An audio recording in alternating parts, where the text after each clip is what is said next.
Good morning. How are you? Hopefully you guys can hear me. Hey, Julia. Julia Gulia. Can you hear me? Drop a one in the chat if you can hear me. Welcome to the membership. How are you? It's just me and you. This is Sugar Bear. It's Saturday. Let's say hi. He's got things going on, but he heard me talking, so he wanted to come over. I just wanted to come in and check with everybody. Hello, A. Stevens. Oh, I like your thumbnail. That is cool. Did you say hi? Say hi, lovelies. Hi. Can you do this?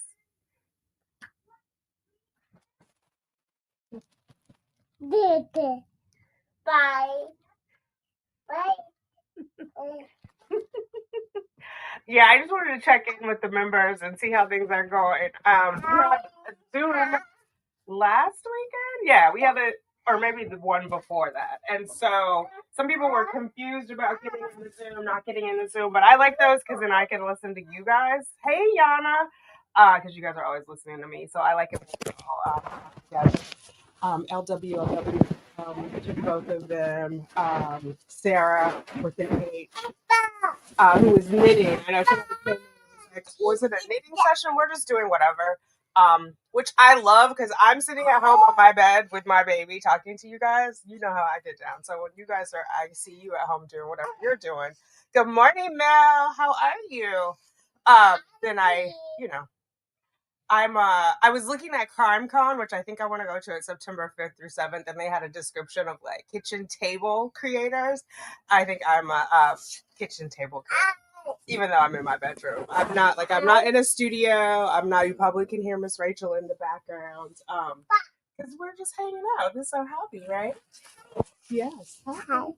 Off the laptop. Uh-oh. Oh.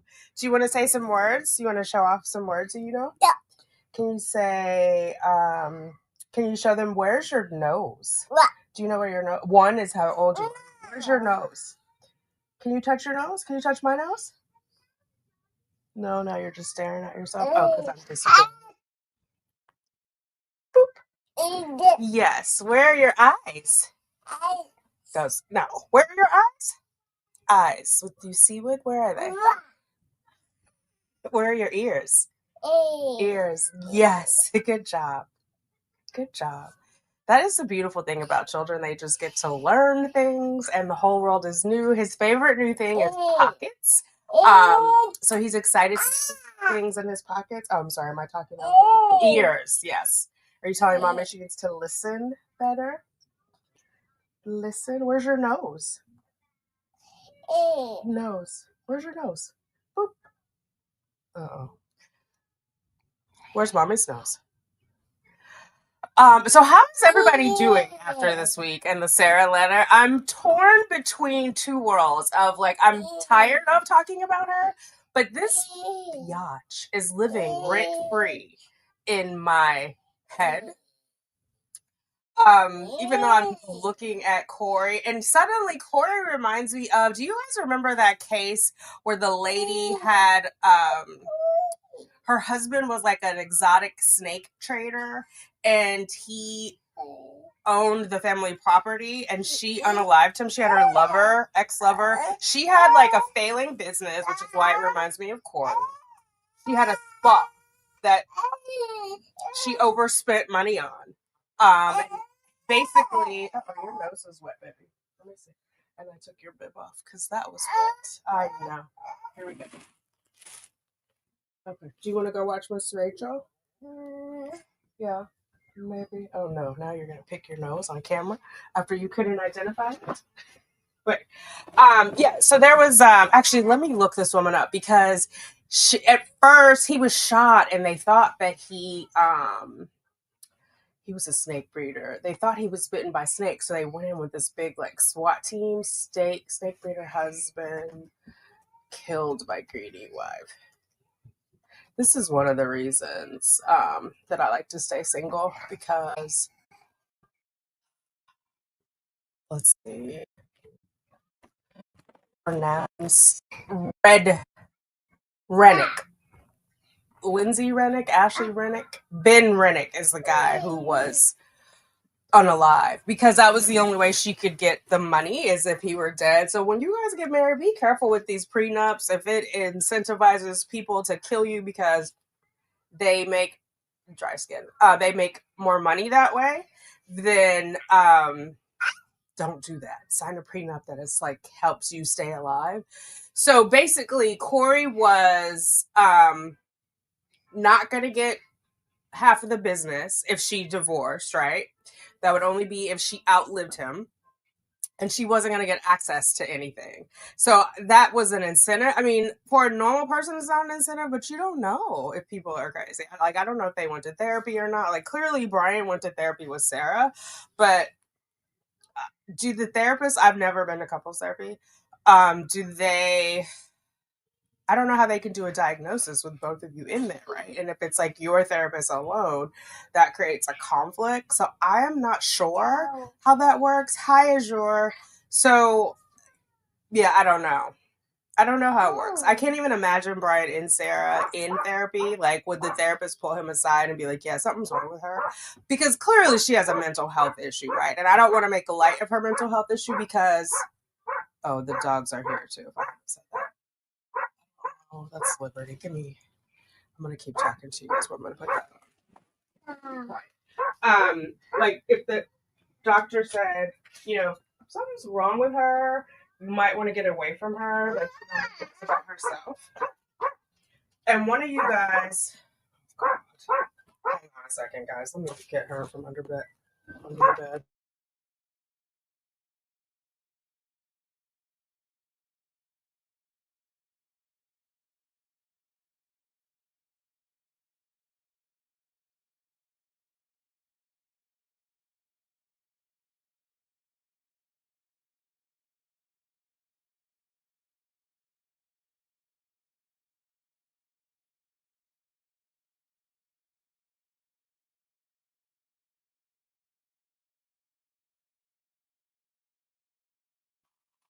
Okay, sorry about that. The girls have been fighting lately, and I don't know what's going on. I think I'm gonna have to start sending them back to daycare during the week. Ever since Sugar Bear got here, like they're in their mind in competition for my attention. So when I'm not watching either one of them, they go after each other, which is disturbing. The baby thinks it's hilarious, and I'm just like, oh my god. Anyway, that's not what we were talking about. So yeah, like did the therapist when they were in session together, like Brian and Sarah, did this therapist say like something's wrong with her? Can they say that? I don't know if Corey and those guys went to therapy, Corey and Eric, but they are now saying, or at least, I mean, they probably have already said it. I'm just doing research. She tried to poison him in Greece as well as the February poisoning. So she was like, he was just an object to money for her, right? And I saw some of you guys in the comments saying that she was a cashier at Home Depot and that's why. And then someone else was like, I'm a cashier or whatever. I think the more of the point was like they were at different stations in life, not that it's like a lowly position, but maybe because he had already been married and there had been some issues, and then they just wanted to avoid that. And then someone else was telling me in the comments, like the reason why it was signed the day of is because they're LDS. I just find that muddies the waters. Do you know what I mean? Like I said, I know like in California, if you sign it the day of, there are reasons why it might not be enforceable because it's like you did it under duress, right? Like your family's here, your friends are here. So yeah, I don't know. And I'm trying to figure out because some people are saying she attacked both sisters. What I can see, only what I found, if you guys have it somewhere else, like point me in that direction. What I found is that she attacked the sister Amy, the one that I showed you guys with the, I think they both have red hair, the taller one, the younger of the two sisters, I guess the youngest of the siblings. She attacked her when Amy said, it's not your safe. You should not be breaking into it. It's not even your house.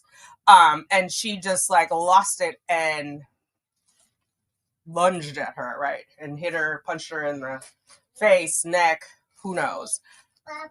Katie, the older sister, is the one who's in charge of the trust.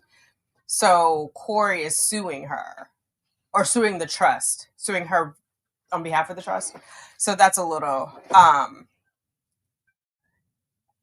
yeah, I don't understand that either. But I guess it's also like when you're in an abused relationship and you think like they're going to change or they promise they're going to change, or I don't know if he ever confronted her about it. Like he told his friends on Valentine's Day of 2022 that he almost didn't make it because of what she served him. So he knew. I don't know why he didn't go get tested though. Remember, like with those poor young girls who spent the night at their friend's house and the dad spiked their smoothies. He just, I think, admitted guilt.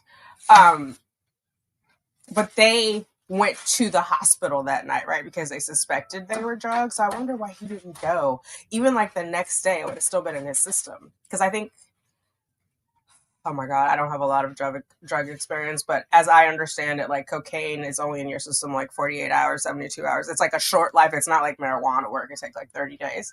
Again, not a drug expert, maybe a casual user once upon a time. But why didn't he go and get that tested? And then why would he drink these Moscow mules? And now she says it was a celebration of her closing on the house, but everyone else is saying like Eric didn't want that house and he would not have been celebrating with her. They had many arguments about the $2 million home. Or is it 3 million? I know it's 20,000 square feet. I don't remember how much it costs now. But yeah, why'd he take a lemon shot? I don't know why he would take any drink from her. I don't know why he still lived with her. I would have been somewhere else, especially because he understood what was at risk, that in order for her to get all of his things, he needed to be dead because of the prenup, right? So I don't know. But she's in jail. Even Tylenol would have been in his system the next day, no less fentanyl. Right. So why didn't he go and get tested? Like that would be concrete proof because I would get that. I would get a restraining order and then I would file for custody of my children, but I would not sleep in that house with her again, right? Because hell, she could force it down his throat while he's asleep. This is gonna bother me. Sorry guys. I've been dehydrated and my skin is not happy. And drinking all the Diet Coke doesn't help. But you know, when you're up making videos at 3 a.m., then you have to go to work, take care of your kid. Sometimes you need a little sleep. It wasn't a Moscow mule that killed him. They covered that in the case after I spent time learning what one was. The current theory. Oh, a lemon shot. Does fentanyl not have a taste? Because I feel like a lemon shot, it should be easier to detect. Because isn't that like vodka and lemon? Um, I don't know anything about fentanyl. I've been learning some. People snort it, shoot it up. Who knew? I just know not to touch it. Um, Okay, Yana, I'll have to look. I trust you because you had all the receipts on the Sarah stuff, so you keeping me on the straight and narrow. But yeah, why did he take it? Why was he okay to drink that? Was it really a celebration? What did she say to him to get him to drink it? Did he watch her drink it? Like, there's so many questions. And the boys were home. Like, what do they think happened? And now yesterday I heard that they were with the sister, with the family, with the Richards family. But before, again, I only heard that on these YouTube streets because I'm still researching. And what I saw was, oh my God, I just lost my train of thought. What did I just say? Someone said they were with the Richards family. But the last thing that I read was that they were with a guardian that was not the Richards. So, but again, I'm like going back and forth trying to catch up. I did watch their hearing yesterday, day before yesterday, with the new council. It looks like in March there's going to be another pretrial conference, and then they're looking at like May for the trial, April, May. So there's going to be a lot of motions in limine that we'll see coming up next in the beginning of the year of like things they're trying. It doesn't have a taste. Okay. Huh. Okay. Lemon shot makes more sense. You'd knock it back quickly, right? Because it's a shot. See, I'm a baby. Like I do. I sip my, but that does, yeah. Because then it's in, and you like it's over. That makes more sense. Yeah. A mule, he'd have to sip his way through 5 times a lethal dose of fentanyl. I'm no expert. That doesn't sound possible. Yeah, that makes sense. And you might the shot is a better guarantee that he's going to take it all and he's going to take it all at once, right? But maybe that's why, I don't know how she measured it. Maybe that's why he ended up with 5 times. Maybe if he had sipped it, it would have taken longer because she already had that experience, right, from Valentine's Day, where he got sick, but he didn't die. So she wanted to make sure. I feel like I have this shirt on in a lot of videos.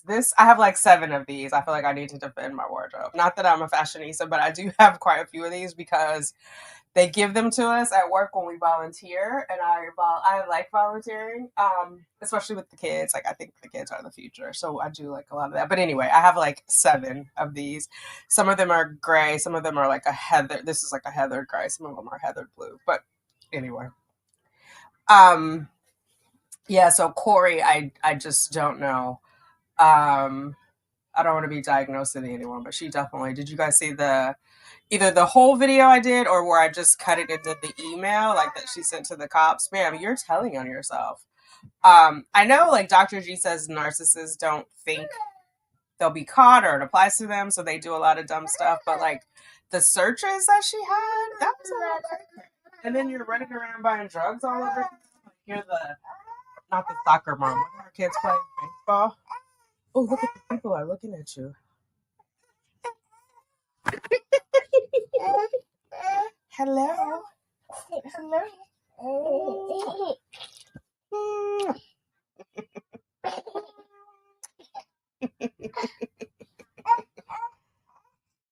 Oh, you want some of my soda? Is that why you came back up here? You didn't want to say hi to your friends? Okay. Don't judge me, guys. He's only having a sip.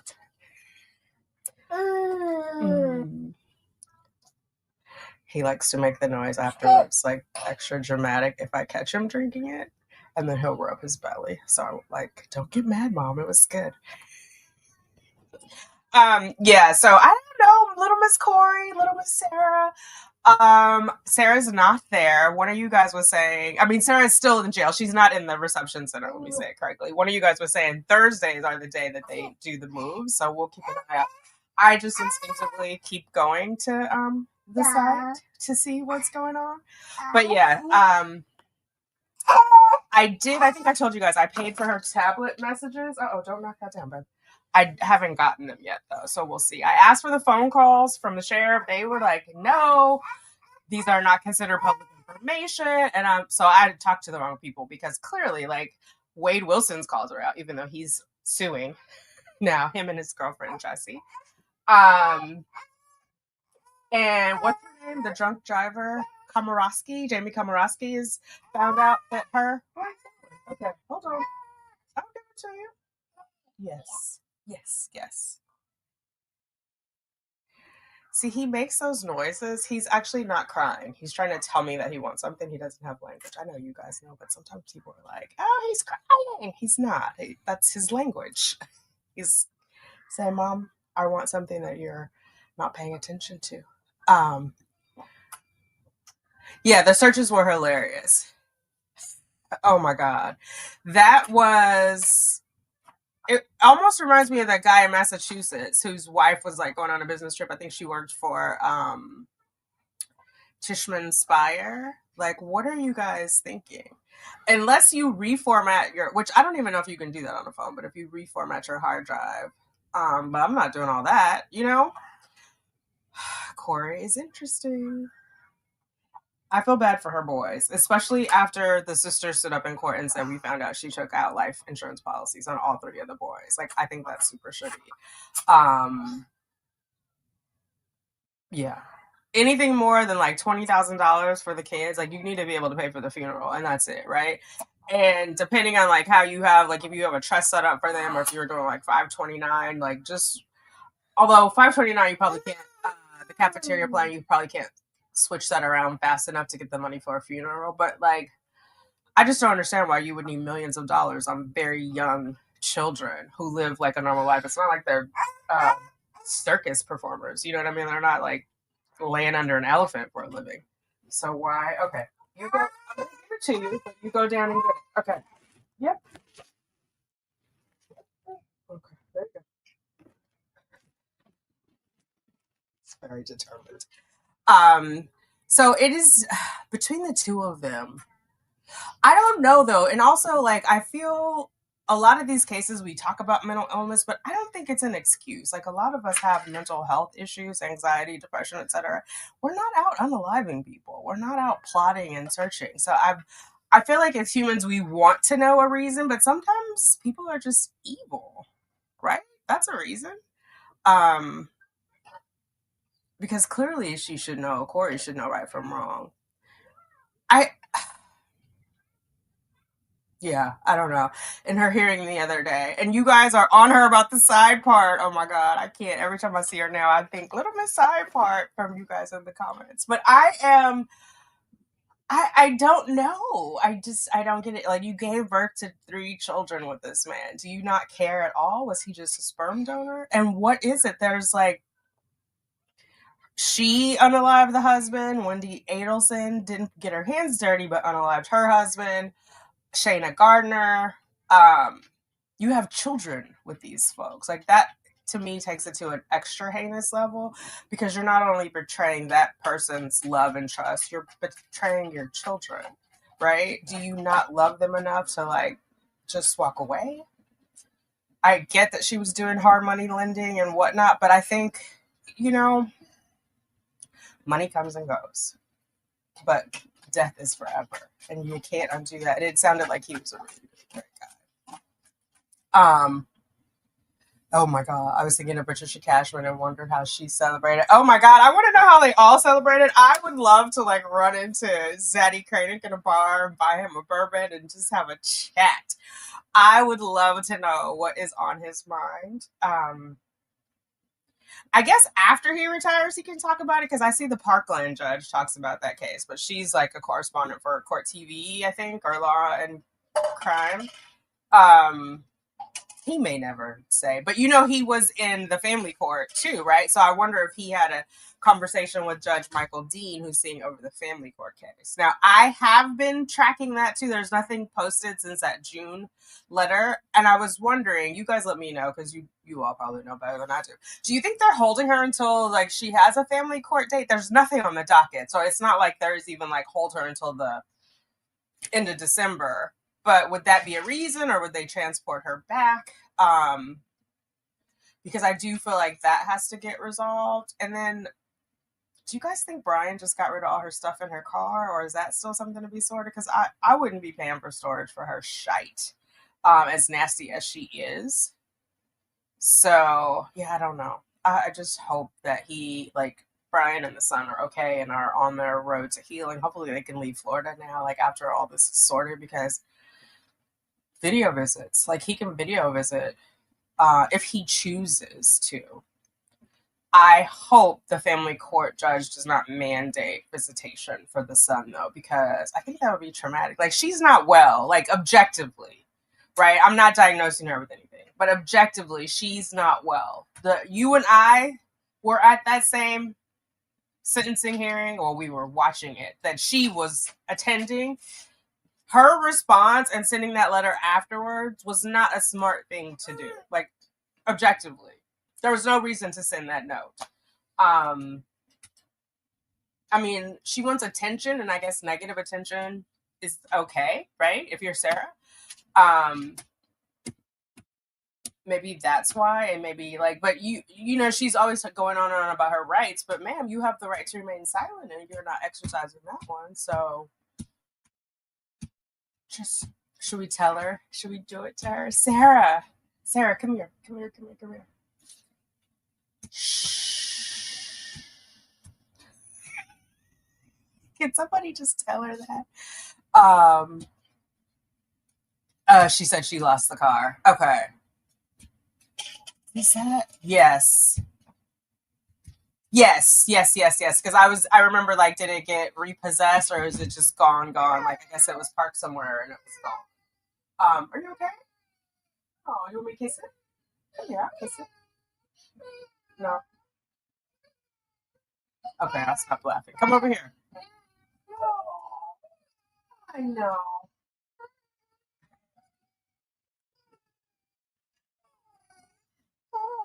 Oh, and you're wet. Did you spill the soda on here? Yes, you did.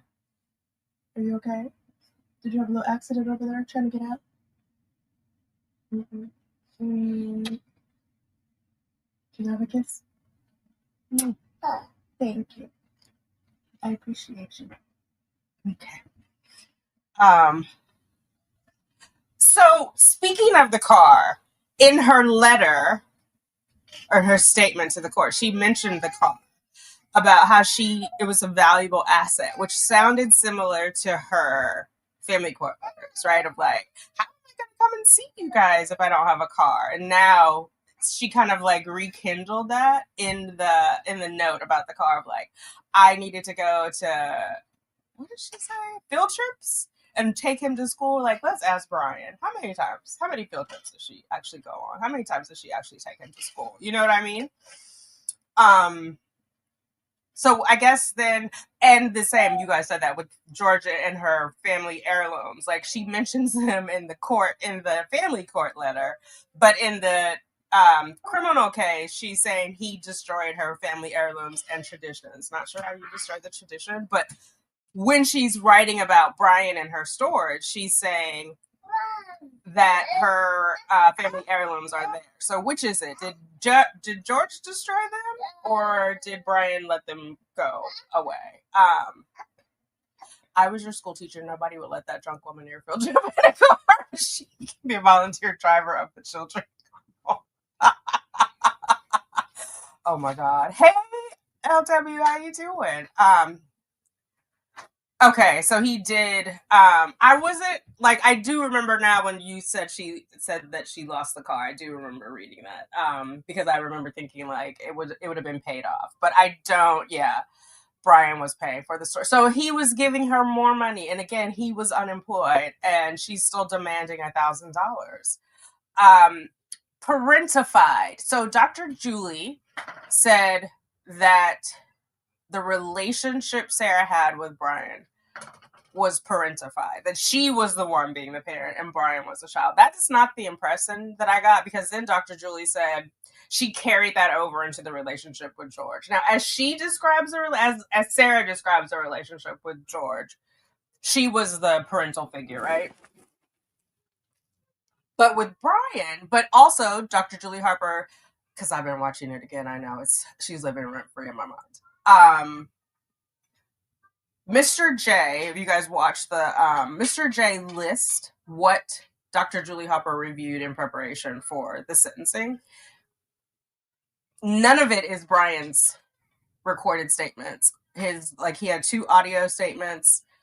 He had the one body cam footage where Officer Kayla Rodriguez talked to him, when he was like, oh, they have a history, you probably heard of them, and she never picks them up. And because he talks specifically to Detective Rodriguez and to Officer Rodriguez and Detective Copsel about Sarah coming after him. I also watched this podcast. Some people are out here just trying to make money off Sarah. I love Candace DeLong, the FBI profiler, but I watched her on I listened on a Wondery podcast last night. Whoever the lawyer was that gave her the information, I don't think she watched the trial. So if you see it on Wondery, don't watch it. It's not worth your time. A lot of the information is wrong. And that is what made me go back and watch the footage, because I was like, that's not what I remember. But I'm an old lady. I might not remember correctly. So I went back and looked. And Dr. Harper did not, let me see if I can find this really fast, did not listen to Brian, which I thought was pretty weird. But also it informs,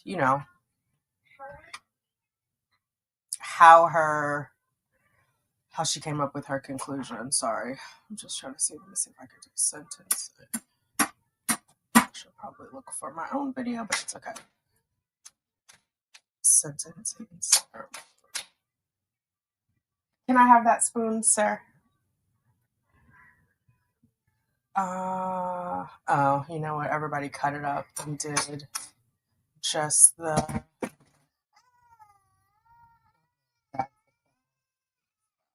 Give me 2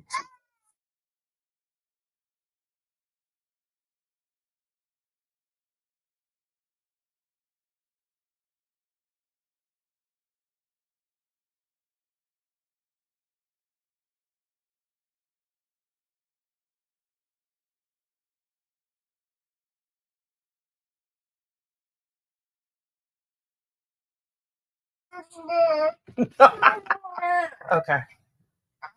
I know. My last. Don't let it be your last post for members to chat. I promise my last post, but yeah, that person had no idea.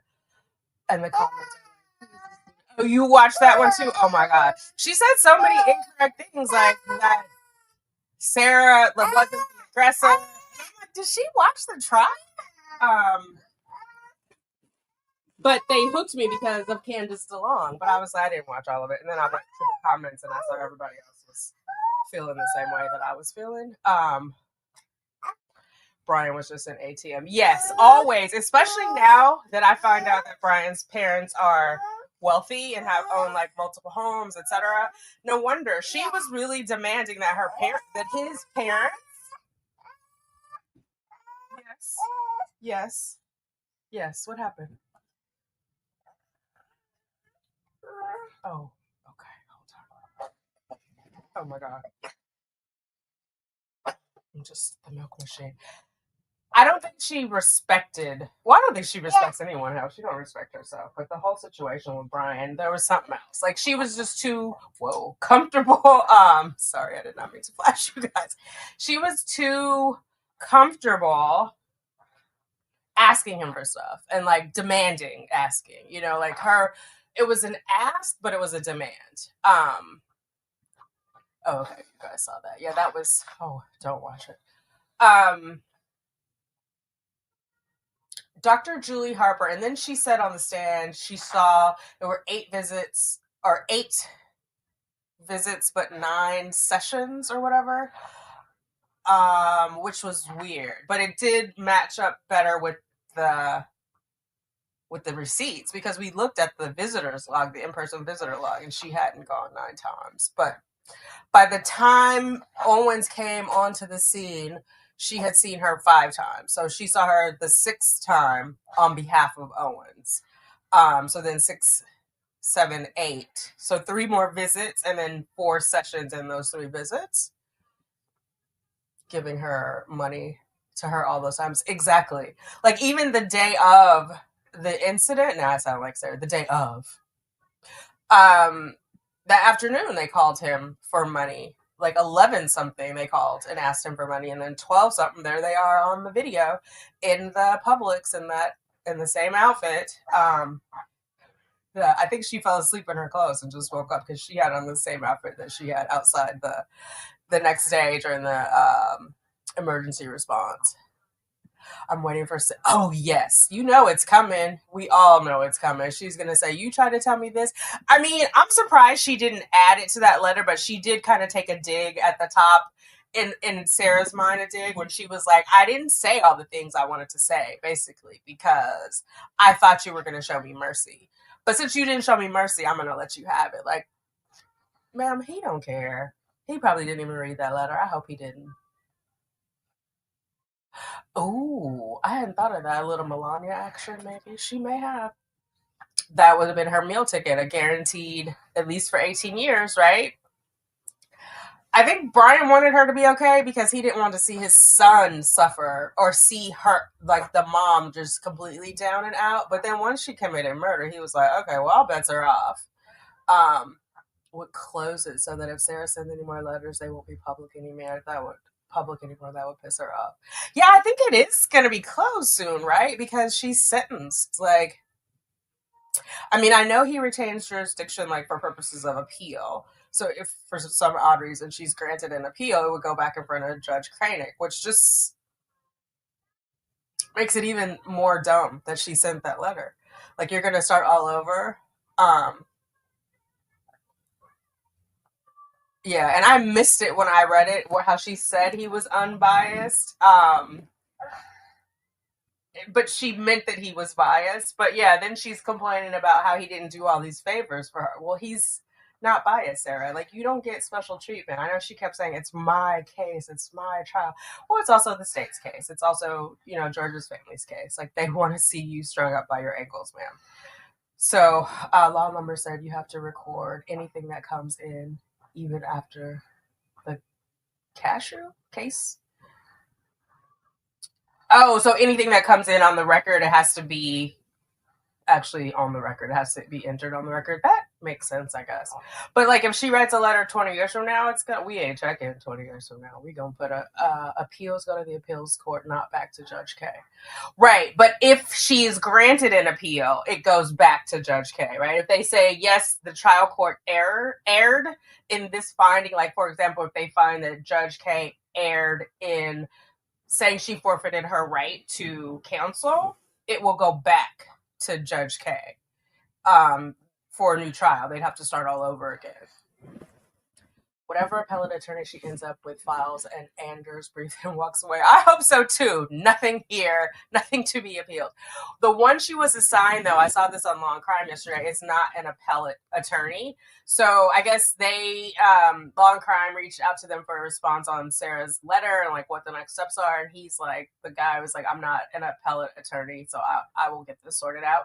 And I wondered about that. So I wonder because like when Judge K said she had used up all the public defenders, but not for appeals, right? Like she only had defense lawyers that she has, and even with the conflict counsel. So I did think that was weird. So we'll see. Well, I'll keep an eye on it and see. Oh yeah, no worries. She even wrote, "It's my America." Yeah. Oh yeah, no worries. Yeah, he has to be removed because he's not an appellate attorney. So like that, whatever that wheel they spun, it wasn't appellate attorneys. So we will see. But I feel like Owen said he was going to file the one that has to be done in 30 days. Like not that it's the appeal, but she's preserving her right to, I think you have 30 days to preserve your right. You guys let me know. Yeah, the whole thing, it's my America. A lot of the big YouTubers last night were reading the letter. So I watched Emily. I watched, oh my God, who did I watch? Emily, Kurt, Peter. It was interesting on their takes. It's funny because you and I, we've read a lot of her letters, so we kind of know her cadence. It was interesting watching people, like, you know how she ends her sentence with of, and then she says, like, puts please in a weird spot. Yeah, she is. Hold on. I'm going to just, because I have it over here.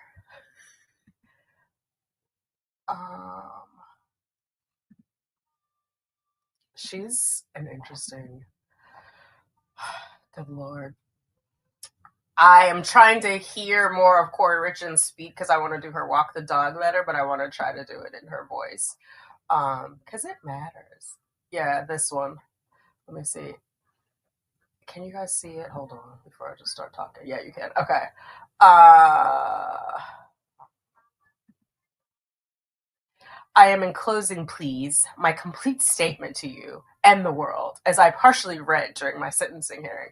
The please, like, why is this please here? This is a woman who's not used to using please. By my reserving particular parts of my very true and meaningful statement, I was hoping to have been graced with your forgiveness, understanding, and consideration in any level or degree.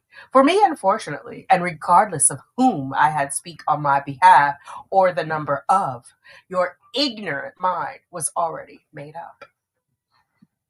So that, watching people struggle through, like, because she just has this weird cadence and she writes the way that she speaks. But the first sentence, you're coming in telling the judge he's wrong and he's ignorant and that his mind was already made up.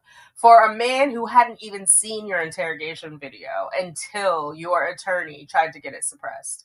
Yeah, I just don't see how his mind was already made up. I mean, she admitted to killing him. So that wasn't a question of fact. She admitted that she left him in there intentionally. That she, what did she say? A split-second decision. Girl, you went to sleep for 12 hours. What split second? Okay, Legal Vices and Broken Baker read her letter yesterday. Okay. Legal Vices I saw too. I think I see Broken Baker only when he does stuff with Mo. I need to subscribe to him because I watch Mo in the Deep End, so I think that comes up in the algorithm. Hello, B Michigan. Yeah, we're here. We're just talking. Thank you, Mel. Oh my God. Sarah's mind goes to the Supreme Court, and then Judge K loses his license and goes to jail for his corrupt court. She takes them all down and goes free. You know what? I'm laughing because it's the truth. That is it. Because if she thinks her case is going to the Supreme Court, ma'am, if it makes it to the Florida Supreme Court, I'll be surprised. I'm thinking it could be groundbreaking of forfeiting your right to counsel. I think that might be, but I don't know if they look at the case in totality that grants a new trial. Do you know what I mean? Like, we'll see. We'll see. But yeah, she does not have an appellate attorney yet, the one that they assigned. Is she? Oh my God.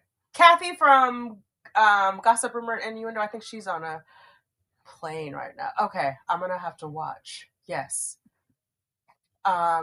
She pointed out that the giving of forgiveness after the listing of sins is partially Sarah's view of herself as a deity. Oh, that makes sense. I love guilty words. I didn't see this one though, I don't think, but that makes sense. I mean, she thinks she is a god, right? She said that people had blasphemed her. She talked about the light coming from her to attract people to her, as she talks about God instead of attracting people to God. Like normally when you're speaking the word, it's to bring people closer to the Lord, not to yourself. You are a mere conduit. Then, Laura, you know, EDBs later, I like to get the attorney's comment. Yes. Oh, thank you. Yeah, I wanted to understand too, because I'm like, I think it's batshit crazy, but what do the lawyers have to say? And apparently they also did not advise that Miss Sarah write this. Because I saw like some other, you know, couch commenters like me, although I'm in the bed, saying like it's not that big of a deal. And but I'm like, it just doesn't, it seems like bad form. Because I'm going to just go really quick because I want to read the part about Judge Koenig. Like, you spoke to Zaddy Koenig like that? By your clear error and full-blown unfair bias against me since your involvement in my crucible case as a whole. I have been unsuccessful in receiving anything from you as a supposed fair and neutral judge, except for your wish that I spend the rest of my life in prison. So we know that's not true. I mean, he even asked about snacks. You guys had time to ask about snacks. So I feel like your whole not getting an extension, a continuance is just moot because you had time to ask for snacks and makeup and hair. So you had time. Please know and always remember, Mr. Koenig, I forgive you. Still and sincerely. Please understand also the judge, according to Cicero, is never to lose sight that he is simply a man and that he cannot exceed the power given to him by his commission. So he didn't. In his commission, he had the right to sentence you to life. He explained that to you. 22 and a half years to life. He asked if you understood. You smugly said yes and continued on to trial. You were found guilty, and Judge Koenig said, you do not belong among us. Please know, and always remember, Mr. Koenig, I forgive you. Like, seriously? You think he cares? Do you really think he cares about your forgiveness? Like, when we get to heaven, is St. Peter going to be out there like, hey, did Sarah forgive you? Not going to let you into heaven if Sarah didn't forgive you. It just, I don't know. I don't know. Your cat face looks exactly like the cat lying next to me. FLO, Florence, the cat's so beautiful. Oh, I love kitty cats. Not getting those 5 peppermints. Judge K covered himself. It's not groundbreaking. Oh, you did? Okay, good. I might want to look at that because I know he cited cases. I kind of glanced at them, but I think not with you guys necessarily, but I think I'm going to go back and read those. Oh, Pinky, where are you? In Australia? Why is it Sunday? You're coming to us from the future. I love it. Yeah, where are you? Where are you? Happy Sunday to you. Happy Saturday to everybody else. Where is everybody coming in from? I'm coming in from Manhattan. It's like 38 degrees. It feels nice out. I'm probably going to go. Oh, you're wide awake. You're just quietly having milk. Okay. I thought he went to sleep. He's just staring at me. She thinks she gets to direct the boy. This smell. Does she know, or do you think she's gonna be writing this guy letters? Um, or girl, I don't know who it is. She had a lot of vitriol for Cashman. I think Cashman gave her the business. Sarah's claiming to be a strong woman, bold, ma'am. Cashman is a strong woman. You should have taken notes. She had also. I wonder, is it like sexist? Do you think Sarah just like in general gets along better with men, or feels like they're easier to manipulate? Like I feel like she had an extra scoop of vitriol for Cashman. Like in that letter, she was the nastiest about her. And I say sexist because, like, you know, sometimes women police other women. Like, they haven't heard about girl power yet. And though I remember from when I was little, like, going to church and women talking about other women. And I was always like, men don't do that. You know, when she was like, tell her to be nice to me, be polite, be whatever. She should be welcoming. Those just seem like old patriarchal terms for women, like before we gained our independence. Maybe that's what spoke to Owens. You know, they have that similar, I don't know, 1950s view. I watched Owens closing again when he was like, it's not 1990s or 1960s, it's 2024. I'm like, did you read the memo, sir? Because you are calling adult women girls, telling people that men don't hit women, period. No matter what the woman does, you just have to take it. Michigan! Is it super cold there, over there? Are you close to the how far? You're right on the border, right, of Canada and right by the lakes. Colorado. I'm in Washington State. Oh, nice. I love Seattle. Oh my God, are you already dressed for church? I like your the little happy face slippers. What is this called? Oh my God, now I can't think of it. Your icon. Jersey Shore. Jersey Shore. I was watching oh my God, what's his name? Joel from Surviving the Survivor, his Jersey accent. Arizona. I've got two sisters out in Phoenix, Arizona. Cold and snow. Brrr. Oh my God. I'm waiting for the snow to come to New York. Oh my God, I love the snow when it's like fresh and crisp. And this is going to be a Sugar Rose, like first year to walk through the snow. Okay, sorry. Are you zerberting me? I don't want to be zerberted.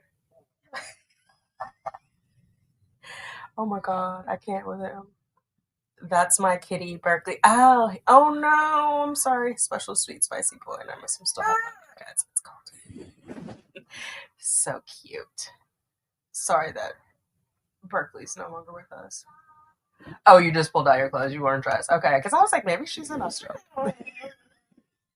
I usually do the Zooms on Sunday. I'm just doing a member chat now. I'm on a tiny peninsula in Virginia, 44 Fahrenheit here. Oh, nice. Yeah. I'll just on DoorDash today.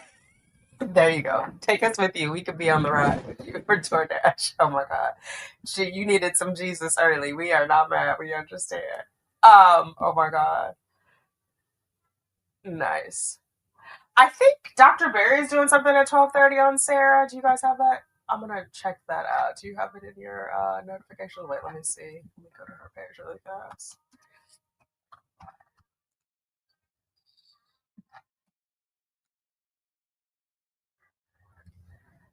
Is that no? Oh my God, not Ken Barry. I don't know who that is. Did I imagine that there's something in it? No, yeah. I think that specific time. Psychologist discusses Sarah Boone's idea of forgiveness. I definitely want to watch that because I'm curious as to like her making herself a deity, insulting the judge. Like, is that some sort of form of control, or is that like a sign that she's understands that she's completely lost control? Um, yeah. So she's gonna read the letter. Okay. Oh, another interpretation of it though. Oh my God.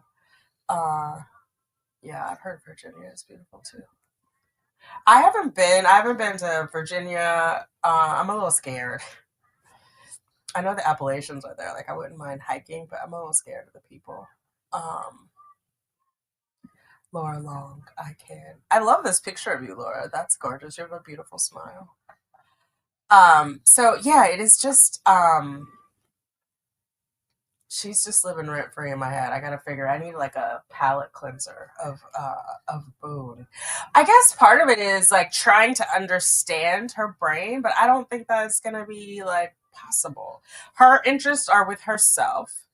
Um, she's obviously doesn't care about her son. She's willing to take money from the sole provider, his sole provider, for herself. Yeah. I also was wondering, you guys tell me if you think this has any validity. Maybe she turned down the plea deal because if she took the 15 years, she knew for sure she wasn't going to get any alimony. But she wanted to take a gamble because she thought she might walk away or might get a lesser. Um, because there was manslaughter on the table, even though that was the deal. I don't know why you would hope for that when you already had the deal. Um, I don't know if the sentencing requirements or minimums are the same with the manslaughter. I would think less. And then she had like negligent something on there, which would have been the lowest one. Um, I do find it interesting that she was charged. I mean, I definitely agreed. Like, she killed him, right? I don't think it's manslaughter, even though that woman on Wondery kept saying it should have been manslaughter. But I find it interesting that the woman, Susan, shot her neighbor with a gun and she was convicted of manslaughter. Now, effectively, because she's so old, her time is like, what, 30 years, 25 years? It's a death sentence for her anyway. But, like, wasn't that depraved hard? Like, why wasn't that second degree murder? You shot her through a door. You don't know if her child's on the other side of the door. You had other options. You could have just gone in the house. Now there are four people with no children. Four little people. I said that backwards. There are four children with no parent. The grandmother is raising them. She spoke at the sentencing. So that's, I guess it just depends on who's charging. But maybe Sarah passed it up, was my point, because she wanted to keep the alimony, or she thought she might. Um, or maybe she wanted a chance to raise her son. I say that like tongue in cheek because she's not gonna raise him. She just wanted control over him. Um, do you think she's regretting it? I know she doesn't take responsibility for herself. Do you think she's regretting that she didn't take that plea deal? Because when she writes a letter about Owens, I feel like that's going to come up in there. Clearly, she second guessed, like, oh, I listened to him and didn't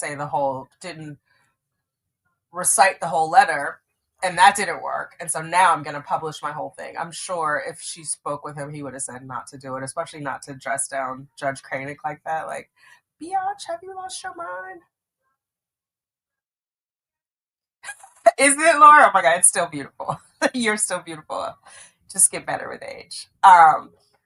Where I am is an itty bitty, teeny tiny peninsula full of tiny towns. It's gorgeous and unpopulated here in my town. Oh, I love that. I love that. Oh my God.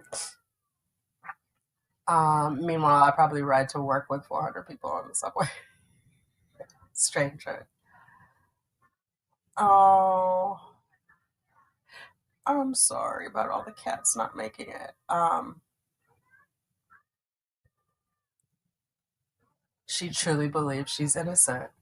Interesting. Even though she knows she left him in the suitcase. I mean, I think that she's dumb enough that she didn't know he wasn't going to be, but she didn't, but he wasn't going to be alive when she woke up the next afternoon. But she doesn't want to say that. And the alcohol impaired.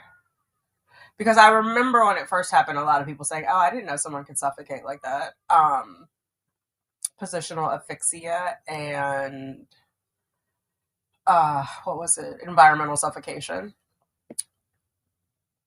But she did do it. But I think in her mind, because she was ignorant that he would die, she should not have to. And then it comes in with the bat and all that, which nobody even knew about before. And it's definitely like it's second degree. But she had the option to not be labeled a murderer, is what I guess I'm thinking. She had that option. She chose to turn that down and go to trial, where she risked being a convicted murderer. Now she's a convicted murderer and she's mad at us. social media, the judge, the jurors. Like, why would you go after the jurors? And then, like, say, oh, I forgive you, though. Like, because it was so confusing. The whole she took multiple digs at Judge Koenig without saying his name, like about the jury being confused because some of the evidence wasn't allowed to come in. But a lot of evidence, I thought he was very generous in letting in, like all those photos without the metadata. There was no like digital forensic person there to validate those photos. Like we all know that black eye was not a black eye, right? It was some kind of marker or something on there. So I feel like, and what was it when she did her first pro se hearing? She was, I remember because I titled it like the judge led her to water and she drank. She got quite a few things. We were all like, oh, she has some wins. Like not being shackled and whatever else she asked for. So I just don't get, like, in her mind, how that is biased against her.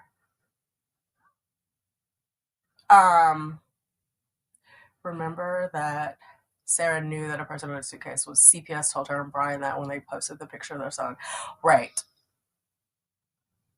But did she listen to those people or did she just decide that they shouldn't be in her business? I could never find any documentation on the CPS. I believe you guys. I just couldn't find it because I was looking like for a little more detail. Like, did they follow up? Did they do a safety plan? But you're right. She did know. And so, she put George in there anyway. I mean, she just didn't care. She was abusive to him. Just think about it, even if you don't know like he's gonna die, it's not gonna be comfortable to be bent up and not able to move. Like, how did she think he was gonna go to the bathroom or anything? You know what I mean? Like, damn, what was your plan? Unsophisticated, so it gets down. That whole downward departure letter was a joke motion. And then he stood up there and argued for it. He was not happy that day, though. Like, if you go back and watch him and Sarah at the table, they were having some tense moments. He's showing her something on the phone. But we now know he took out pages, right, of stuff because, well, one, it's 28 pages, but all of that wasn't. Oh, this is what I learned from watching EDB, which I hadn't paid attention to. So the A's, that was the new ABC. Those were the letters. Those are what she added, right? A, B, C, D. So those were all new. She went back and stewed. And I think she dated this the second, so she went back that night.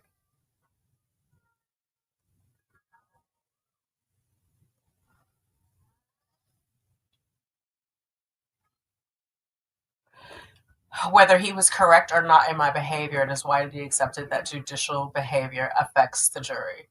The Simpson trial. So O.J. Simpson had Judge Ito. I would agree that the judge sets the tone. It affects the jury. It affects everyone. That's why they're the judge. There's a solemnity to being in the judge's presence. The bench is up higher. He has on the robe. We give deference. He's the leader. I don't think what Judge Koenig did was wrong, though. I think at all. Like, his gray rock was beautiful with her when he was like, "That's your opinion, ma'am, and you're certainly entitled to it." Like, he just didn't engage. So yeah, she looked up all of these. He definitely did not add to any evidence, and so then the numbers are what she read in court. Some of them. She didn't read them all.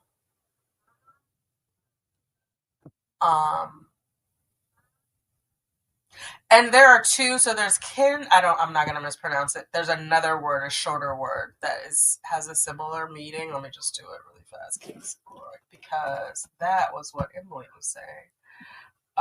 She knows it as everything else.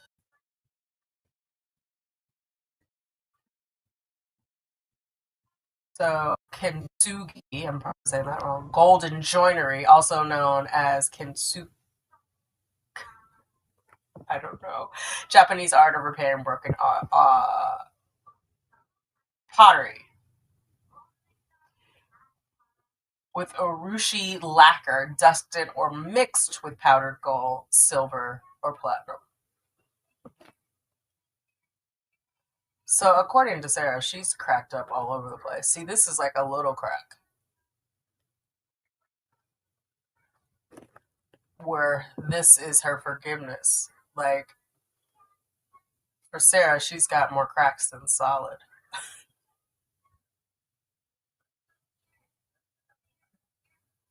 So, yeah. Sarah's full of it. And she wants us to be full of it, too. The only reason she didn't intentionally murder him, what you could torture him. Yeah. Yeah, it was like, what's her name? Shonda. Okay, he's going to sleep now. With her son. Like, she wanted to continue torturing him. She didn't want him to die. She needed to. That's why she misses him. She's like, I miss him to this day.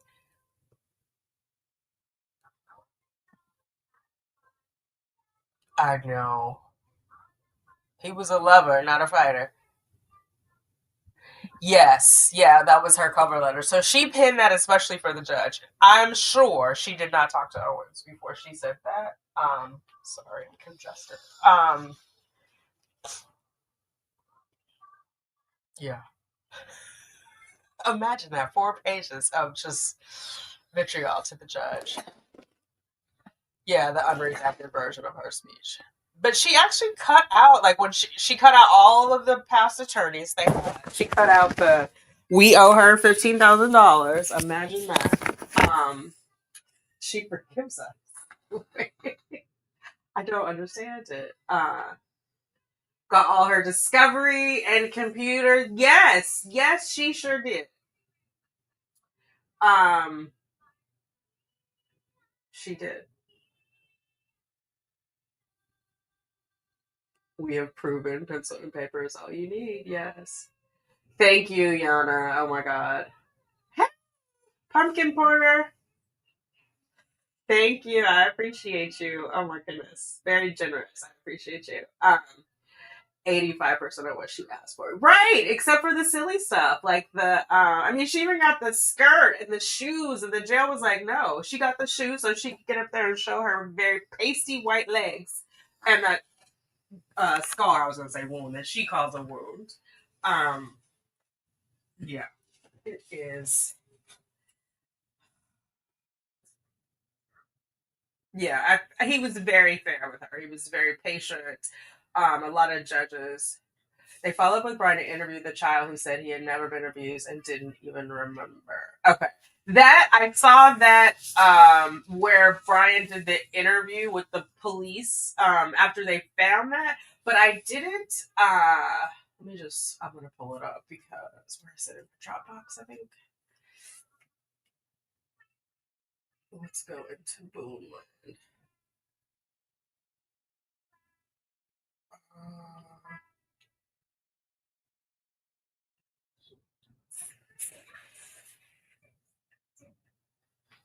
Give me 2 seconds. I'm just looking for when they interviewed Brian.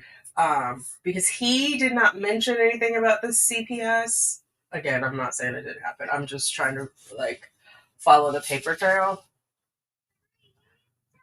Because I know for sure I saw that on Scar's channel, him talking about it, which is where I first heard about it. How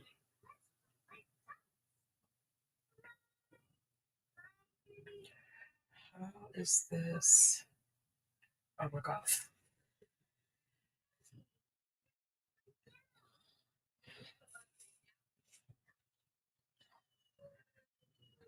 Let me just. I'm gonna show this, you guys. It's gonna scroll, but that way you can see what I'm doing while I look for this. Because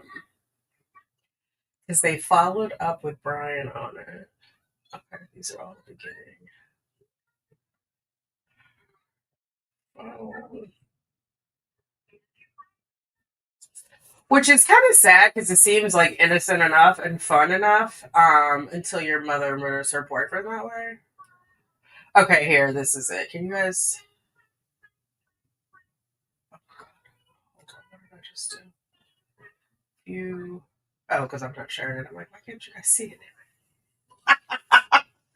Oh my god. So here we go.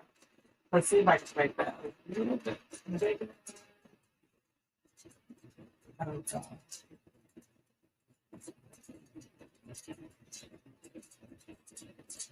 Okay. So this was the 24th, which was the day that Sarah called. So on February 26, 2020, at approximately 16:15 hours, I, Corporal Jillian Berry, made contact with Brian Boone at the address in reference to a suspicious picture of him and his son. The pictures show the son inside a large suitcase, partially zipped up with a large smile on his face. Both of them were smiling. In a sworn audio recorded interview, Brian Boone stated the picture was taken years prior and was before they were going on vacation. Brian Boone said that his son was never unable to breathe and did not complain of any injury from climbing into the suitcase. Also, he's like really tiny, right? It's not like an adult male, even though what George is only 5'2", he's an adult.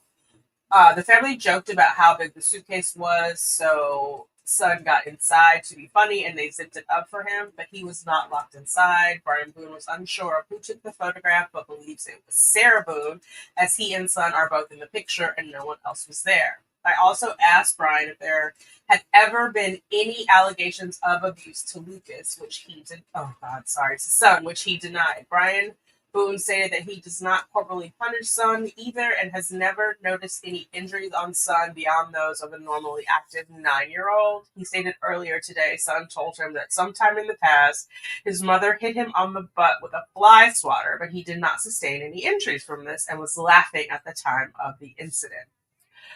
Brian Boone allowed me to speak with son in another room without him present. In the sworn audio recorded statement, I asked son about the picture. He stated he did not remember the picture, which he would have been 4 or 5 at the time.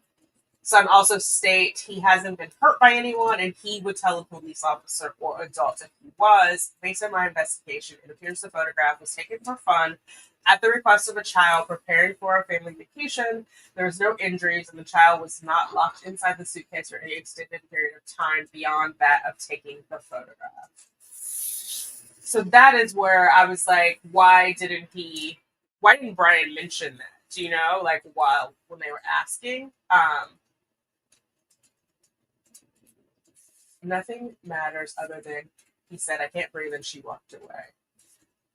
That's the depraved part. Right. So that officer followed up with Brian and followed up with the child, but I just am not finding the CPS.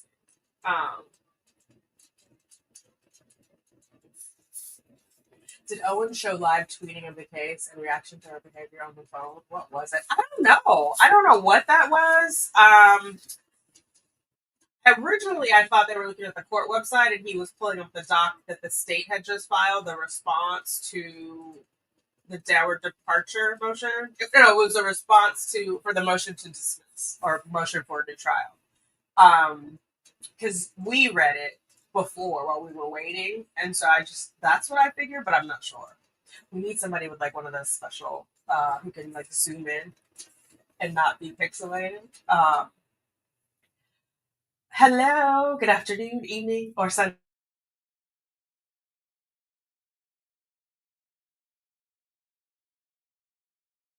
Uh-oh. Can you guys hear me? I don't know what just happened. It went black. Shoot. If you guys can hear me, drop a 1.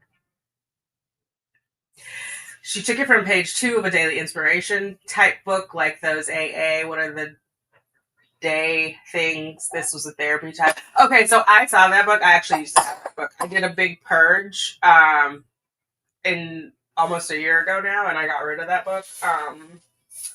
But when I saw the cover, I was like, oh my god. I don't remember reading any of that. It's an old book. I think was the date her statement was still the plagiarism. Like, you're nasty and it's not even yours. Larger than the weapon. Right. It definitely did. Let's see. I don't have it handy. I can't even think of where to pull that suitcase up right now. It's on one of my thumbnails though.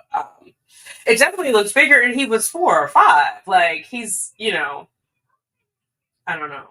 Sugar Bear's tall for a 1 year old. He's like in the 97 percentile.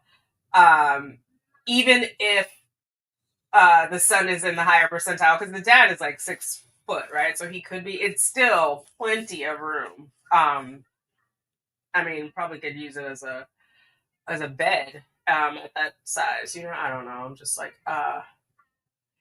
child did report to school the violence at home, and they went over to the townhouse. Nobody went. Oh, he did. Good. I don't know why Brian didn't. I mean, I know he said to Chelsea he was in the process of getting more custody, but I would have demanded supervised visits, right? She's drunk all day. You know it because you say it to the detective. Why would you even allow her to pick him up from school? And if it was like, what did he get there, 1 o'clock or whatever, and she's fixing herself a drink, was she still trying to go pick up the son? Because she said, I have to go get my son. Ma'am, after you've been drinking? And then Brian had somebody pick, like the day of when everybody came, the 24th. That is so sad. No direct abuse. However, in the shared custody agreement, it specifies she is not. Yes, I do remember that. At best, they were worried about neglect with that, I think. Yeah. And she signed it, but I don't think she followed it. And I think Brian should have, like, at least stand up for your son and say, you deserve better than this. I'm not going to let that happen. I'm not going to say who, but my oldest daughter, one of her relatives, her paternal relatives, used to drink and drive with her. And then when I found out, I didn't let her go anymore. But she knew I was going to do that, so she was afraid to tell me. So it's like, you got to have this. But she wasn't sick. Luckily, she was never hurt. But yeah, no, you can't drive her anymore. You can come visit her at my house, and then she'll leave. When you leave, she'll be here. Um, I know that accusations of abuse to a child is serious stuff. However, I don't really believe Brian when he talks about Sarah and abuse. Brian even downplayed Sarah abusing him. Yeah, and he laughed about it, but I think that's a societal stigma, right? I think we have to normalize that men can be abused so that men don't feel ashamed. We have this whole old mindset of the patriarchal times. And I hate to say it, but it is perpetuated by religion, right? Like the man is the head of the household, the man is the strong one. Like, let's give men a break. They deserve to not be abused, just like women deserve to not be abused, right? Just like children deserve to not be abused. Yeah, I think he did too. Because he laughed. I mean, it was an uncomfortable laugh, and he kept saying it was normal. And then Chelsea was like, "Well, it's normal to you," um, because that's not normal. No violence in front of the child. That there's evidence that there was. Okay. I didn't understand why Brian played down what was going on with Sarah, and also it violated all the agreements. Why didn't he report? I don't know. I think maybe he didn't want to deal with her wrath because he had a lawyer, she didn't, and she would just feel free to go directly to him. I mean, we saw that in the family law letters where she's like calling him, demanding things. She should be calling the lawyer, right? He's represented in that case. So if she has an issue about it, she should be contacting the lawyer directly and not contacting Brian. The lawyer will let Brian know.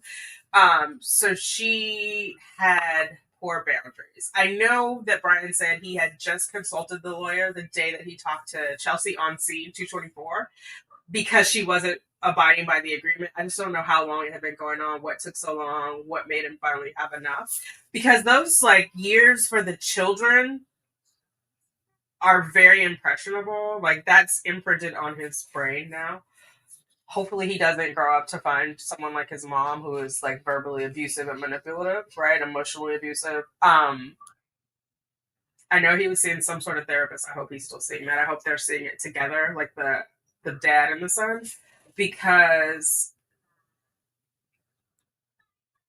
Brian allowed himself to be abused. I'm not judging him for that, but there's something there that within him that he's got to figure out, right?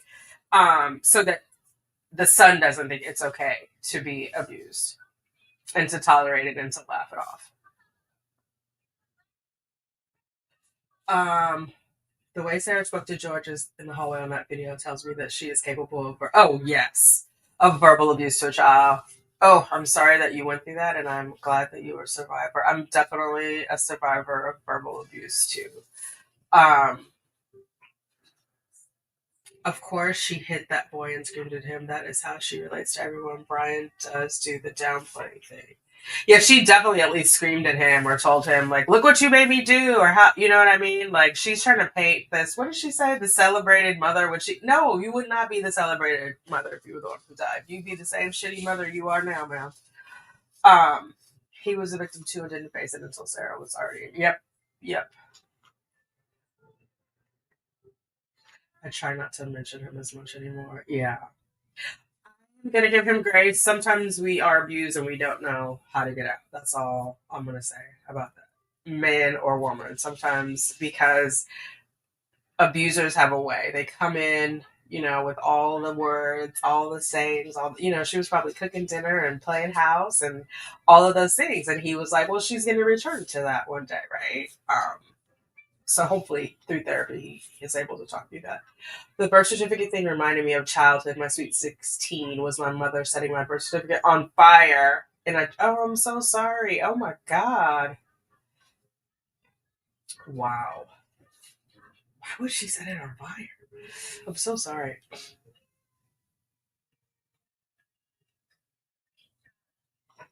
Oh yeah, the school. Do you think the school knew? Because I watched the body cam footage of many, many wrongdoings, alleged wrongdoings, and the school will call on a drunk parent. The school will call and detain them until the police get there. I've seen at least 4 of those. And I'm like, what are you doing all day? Like, is it the stay-at-home mom, like who, Mrs. Beaver? Leave it to be. No, Beaver was Cleaver. Cleaver. Mrs. Cleaver, are you at home pushing the vacuum and drinking martinis all day? But yeah, I wonder if she showed up there, especially if he's like at 9 at the time. Like, usually you have to go in and get the kids, I think, until they're like junior high. At least in California. Like, I had to. Did I? I don't know. In LA, it's a car culture, though. You pick up your kids. She wasn't on a bus. Um, yeah, but I would have to walk in to get her. I don't know, child. Listen. I would not have allowed her to pick up my. I wouldn't have allowed her to put any child in a car that she was behind the wheel. How did she not have an interlock? Do you know what I mean? At least report her for that. Because if you have it in the divorce agreement that she cannot be drinking while she's with the child, I feel like she should have had an interlock. Because we know she's a known alcoholic, that she denies it, and she could just get in and drive him around. Like, I don't think she has enough motherly instinct to put her needs aside for her son. Is what you say to children when you're abusing. Oh, I think I think she also abused the dogs. That's why she mentioned it. Why would she say that George did it? He would like to dance with it. I think she abused the dogs. One can't hear, one can't see. Oh yeah. Um, she just everything is beneath her. And she's gonna abuse what's her name? In Minnesota. Just give it to her. I mean, she already disrespected all the people who spoke for her by getting up on that stand and saying that, unleashing all that BS that she did. After all these people talked about how you were nice and you didn't have a shred of narcissism, and then you get up there and compare yourself to God. People are blaspheming you.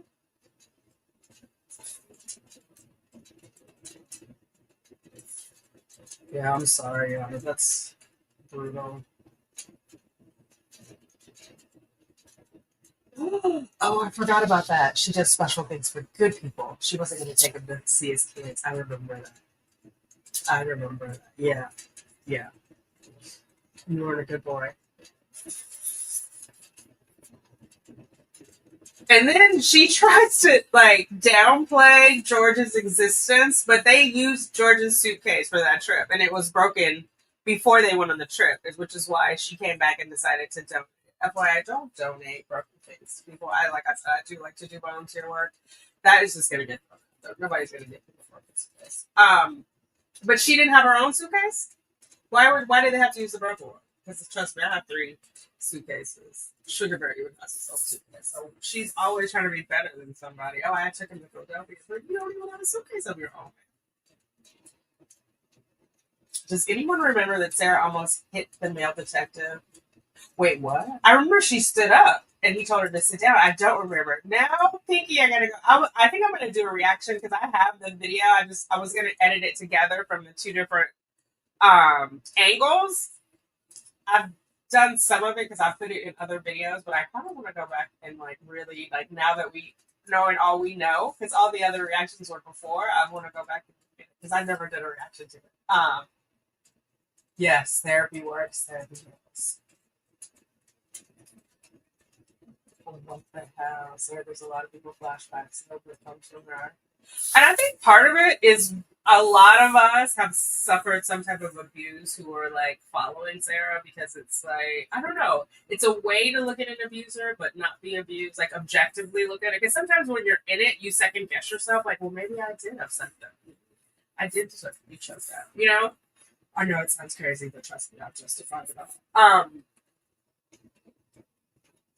Yeah, she strikes a chord with so many people and not in a good way.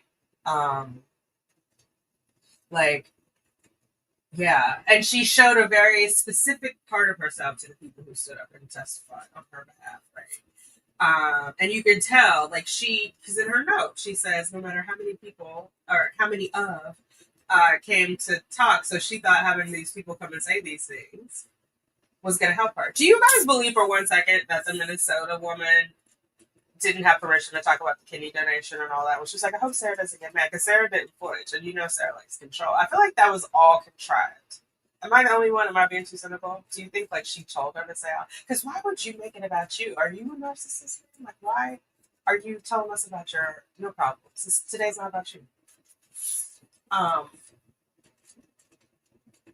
to the world. I want to tell the world. No, only one you need to talk to is Judge Prager. The mandatory reporter son told them when they sent people out to the townhouse. That makes sense. Okay. Was she drunk when they went out there? I need more information. I know it's probably all stupid.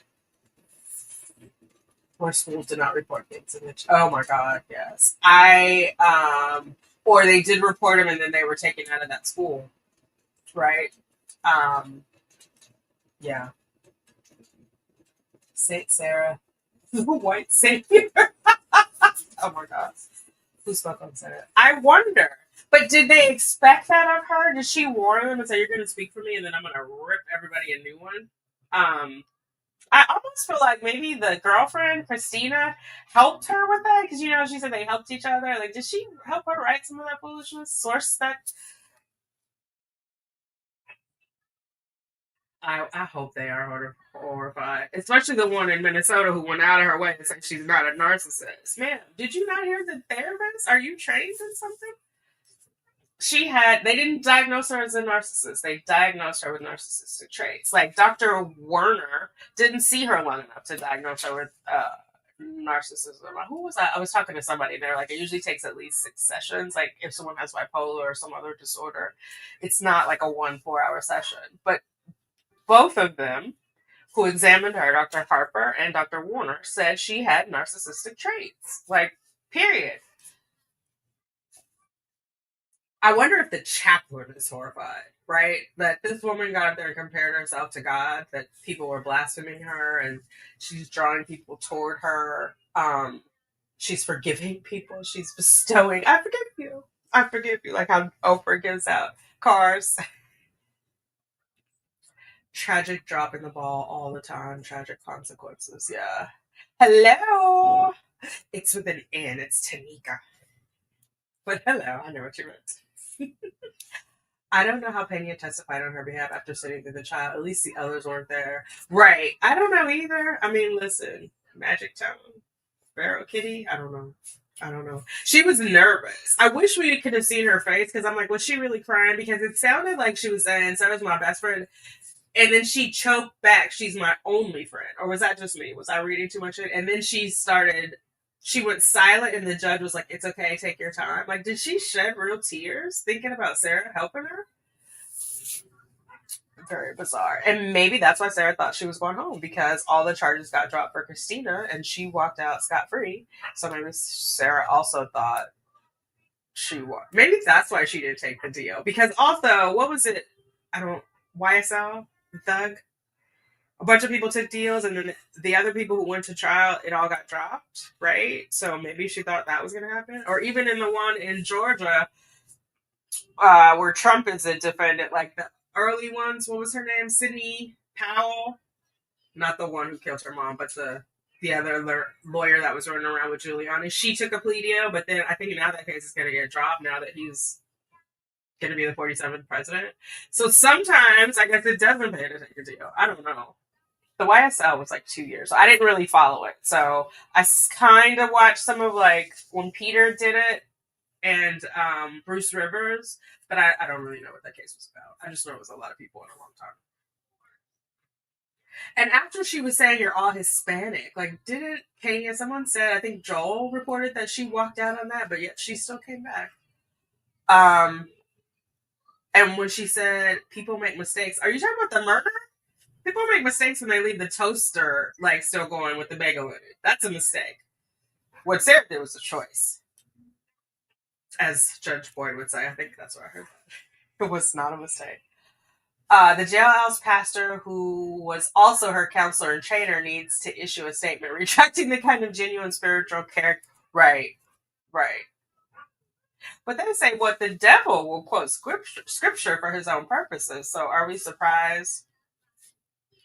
You watch her physically restrain herself from slapping him. I'll have to watch it again. I'm sure she always has an instinct because even when she got up, she raised up like she was about to open a can of whoop ass. He was like, sit down. And I'm going to go back and look at it because then that shuts down her fear of his gun if she was about to backhand him. I was surprised she didn't try her flirting technique with the male detective like she did with the officers who came to her home. She did talk to him more when Chelsea was out. Like, well, you notice when Scott left, she didn't really talk to Chelsea, but when Chelsea left, I'm not trying to be disrespectful, Detective Lowe and Detective Copsel, yeah, she chatted. I don't think you know who I am. I'm a straight A student. Remember, that was when Chelsea stepped out, and I wish because I can't remember what they were saying, but I know Chelsea came back in when she said, "You guys are scaring me," and he said, "Why?" I wish Chelsea would have let Sarah finish, and let Sarah answer why she was scared. Chelsea jumps in and said, "We just want you to see this video. Like, when you're coming back into the room, just observe. You know what I mean? Don't interject." In my opinion, obviously I haven't been trained, and obviously they knew that she was guilty. So, yeah, maybe if he didn't have a gun, she would have flirted with him. I don't know. She stated that his family was tired of him coming with all his bags. I think that's why the bag was there when he goes back and forth getting kicked out. Going back, he had his bags. Oh, you know what? For some reason, I don't know why. Maybe for my own personal life, when she said bags, I was thinking of hefty bags.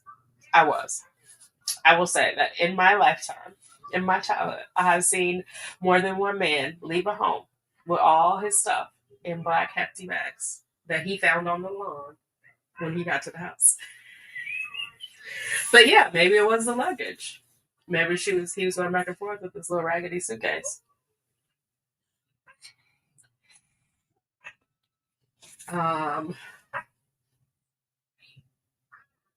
I think Sarah wrote that letter, the lady wanting me. I think so too. I mean, doesn't it sound like what she coached George to say in that one hostage video? And she has a dog, and why is she bringing up the dogs? Mom, Sarah has been in jail for almost 5 years, for 58 months. 60 months is a year. Who cares about these dead dogs now? She only has them so she can tell you, because every chance she gets, she tells you that those dogs are deaf and blind. One's deaf, one's blind. Tess, and what's the other one? Yeah, okay, so we're not the only ones, yeah. I was like, it just didn't sound right. I hope Sarah doesn't get mad. Trying to sound humble, trying to sound like she wasn't set up for that. A physical lover. Yes, they were. Sarah was found in Pena's bed several times. I've written up for it. Yes, she sure was. She was found in her bed when they were. Remember when I was like, they were not supposed to be head to head. When I was trying to figure out if it was the headboard or their physical head, they were in bed together, head to head. I saw somebody call them the Scissor Sisters. I was like, oh my god. But yeah, when someone did a commentary when Christina was talking about, oh, she's more like a sister. She didn't want to say it was a mom, because who wants to be sleeping with their mom? A little edible, little Oedipus Rex there, but with a mom and a daughter instead of a mom on the side. But and she didn't even know how old Sarah was. She said she was 30, right? Sarah's 47. Well, how old did she say she was? I knew she said she was 30, and then she's like, Sarah's 40 something. Sarah's round up, pushing 50. Like what? Sure, welcome. Yeah, so it is. I don't know, y'all. I don't know. As emerging as a cult leader, the light will draw them to her, and they showed up. Yeah. Oh my God. Sarah tried to flirt at the end when he handcuffed her. She kept asking if there's anything she could do to go. I know. Is it just me and my dirty mind? I'm like, is she offering him a blowjob? She was like, so there isn't anything I can do to go home and see my son? Oh my God. Yeah. Yeah. Also, remember when George's daughter made the comment in the text messages about like go give a blowjob to get a drink or something? Like I was like, whoa, where did that come from? I think Sarah was the one always flirting at the bar with George. Like I think triangulation is her jam, and she's trying to like get a rise out of her Latino lover, hot-blooded Latino lover. Let me flirt with someone and pretend I need a light, you know? Whoever's in the cult of Sarah, get out. Get out. Yeah, I was surprised that she was up there actually.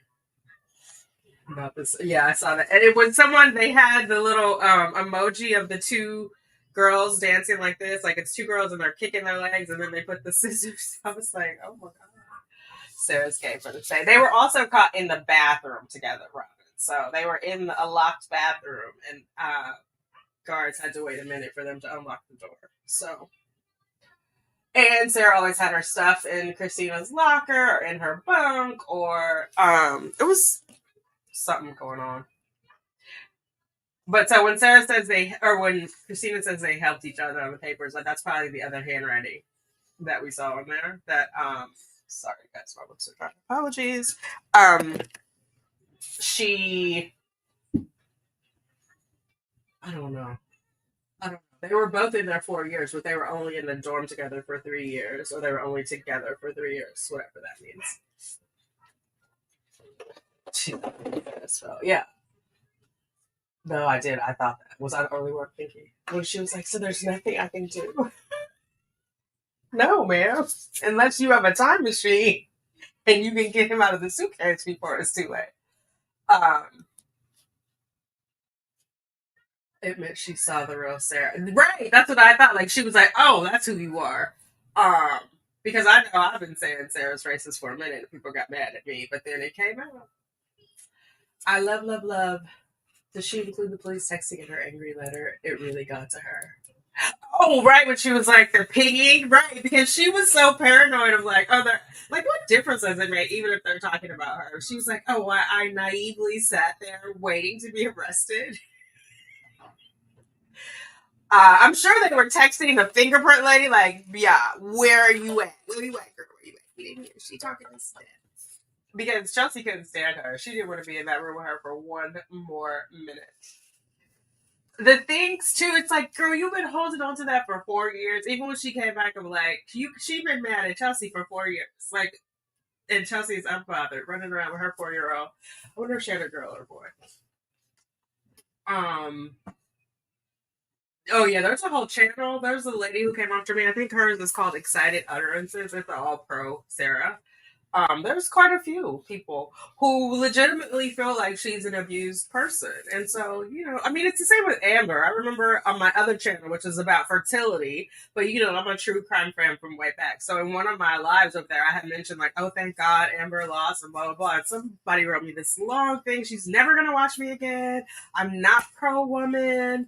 I'm blah, blah, blah. And I'm like, if you met me, I'm the most pro female. I'm the most pro woman ever. So people get. I know there's a thing of like believe all women, believe all victims. I'm a trust but verify girl. Mainly because anybody who's screaming it from the rooftop, I'm abused. Like I'm suspicious because that's not usually how we get down. We talk about it quietly. We slip it in here and there. See how people are receptive to it. Then divulge more information, or we just shut it all the way Because some people are going to be like, oh, you just need to leave and you're not going to keep talking to them, right? So I learned to not do that with my daughter of like, oh, he sucks, because then she's going to run to him. She's 30. And if you, most of the time, I think we kind of feel each other out too. Like, people who have had some sort of abuse sometimes can recognize it in other people. Just like when we saw Sarah, we were like, she was not an abuse woman. Like, her behavior, nothing about her behavior indicates that she had any fear of George ever. We kind of know. Do you know? Like, it's the thing. Thank God for therapy. Like, I now know I deserve better. But at the time, coming from the childhood that I came from, I didn't know. She was the text swarms. That's what she said, Robin. The text swarms. Like, oh my God, she was hot and heated in that way. Let's just go back. Oh my God, I can't help it. Let's see if I can find that part of it. Oh my God. Yeah, she is heated. Like, big mad. She's big mad.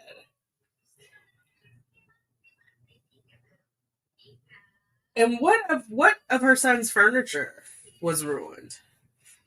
Girl, you tore up his bat and used his artwork that his grandmother gave him, Brian's mom, and used it to play with your boyfriend in a drunken stupor.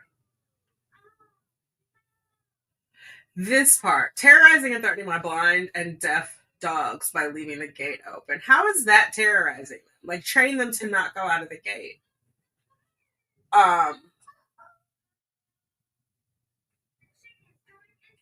I just...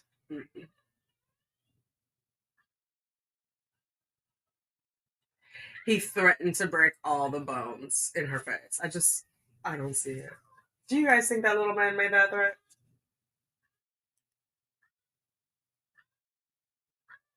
Forgiveness is not an attempt to change or forget who, what, or how we've lived through to be so gold, but an act of grace, humility, and considerable self-compassion.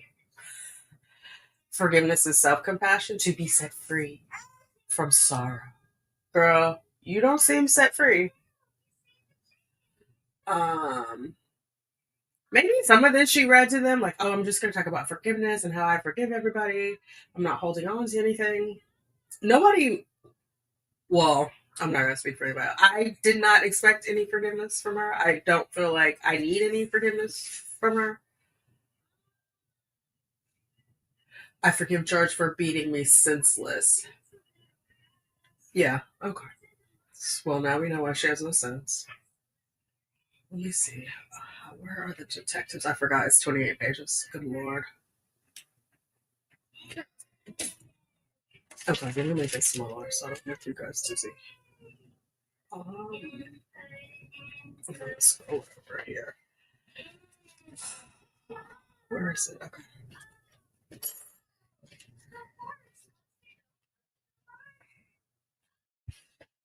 Terrifying Love. Isn't that one of you guys said that's a book? Or a book that maybe Owens or Henderson gave her? A book called Terrifying Love? Does that ring a bell? Okay. Social media. Where are the detectives? Prior attorneys. Her vitriol.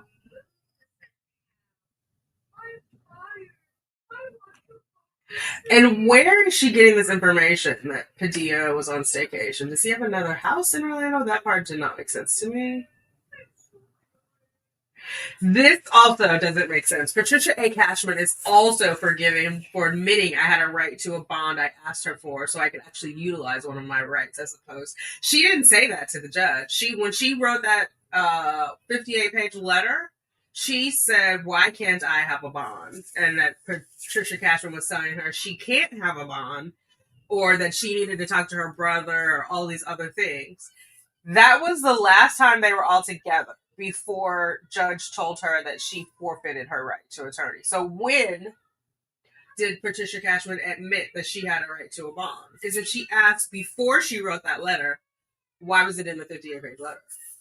And then what she told the judge said, so far what you said, none of that is incorrect. So this is just a lie. she didn't admit that you had a right to a bond.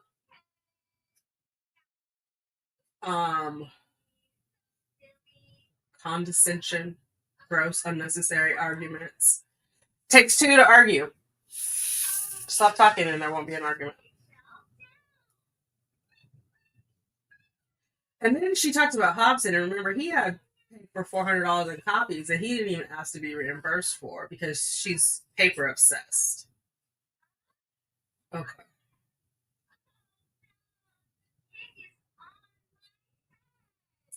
Creeping away from the battlefield. No, they just didn't want to be verbally abused and accused of violating what they've sworn an oath to uphold. For not giving me any opportunity to stand at your pulpit, to stand at all, to explain the real, truthful side of the story. Ma'am, you took the stand. I'm not sure what you mean.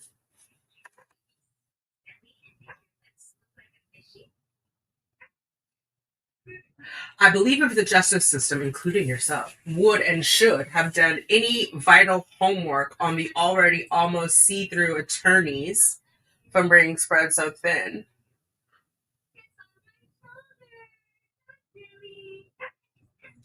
So that doesn't apply to Crane because she was already conflicted out at that point. So she actually got private attorneys. Even though they were paid for by the JAC, they were not in the pool, either the first pool or the conflict pool. So, but no attorney would have had enough time for you. I mean, you ended up going to trial with 4 attorneys, and they were still struggling, or so they claimed.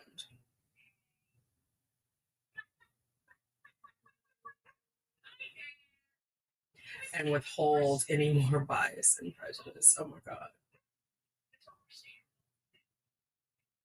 This, as explaining it as violent as she is like not, I don't know.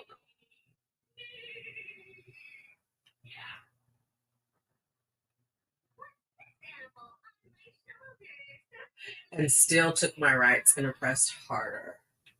So that is part of her victimhood. I believe she likes to play the victim because she thinks it's going to curry favor, right? Like, oh, you did that, so we're going to give you this. Oh, you're already down. I'm not going to, like, it doesn't, you are where you put yourself, man. That has nothing to do with Judge Kranick. He doesn't have to give you leniency. Okay, here we go. He doesn't have to give you leniency because you made bad decisions. For Detective Copsel and Lowen, I forgive their demonization, lies, blacklisting, coercion, lawbreaking, solicitation of my case before I even arrive at the corrections department to be booked and fingerprinted.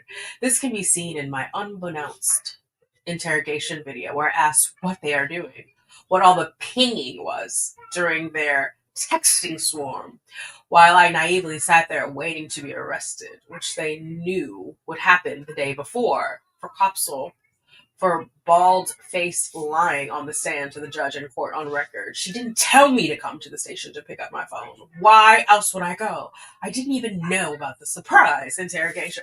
So this doesn't make sense to me because, one, we know the police can lie. Like, they're allowed to do that, unlike attorneys who shouldn't lie to you. But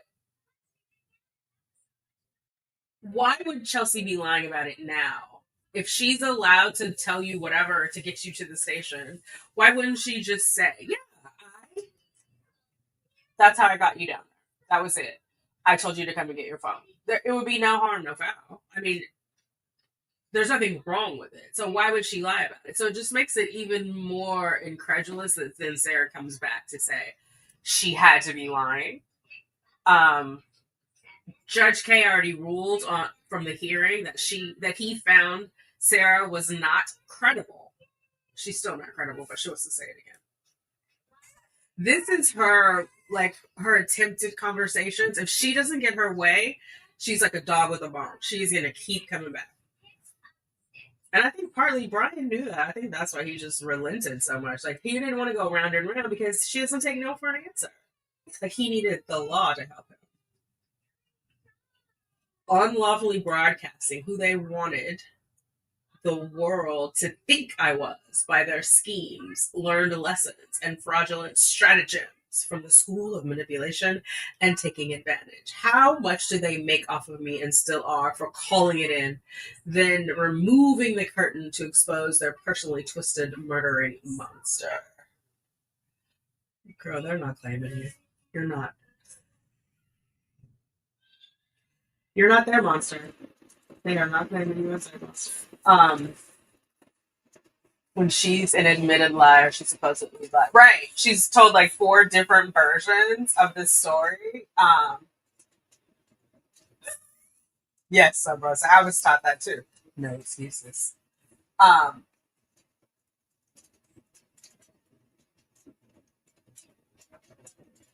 Freeze dryers. Oh my god, my mom has a freeze dryer. She just everything. Bananas, fruit. Oh my god. Okay, wait, I skipped too far down. Vacuum sealing. I don't know what is going on. I don't know what you guys get going on. I'm too far behind.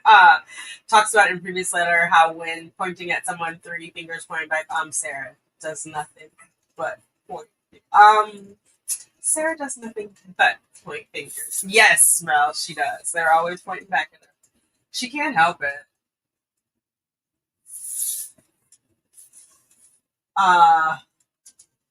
Yes, I saw that.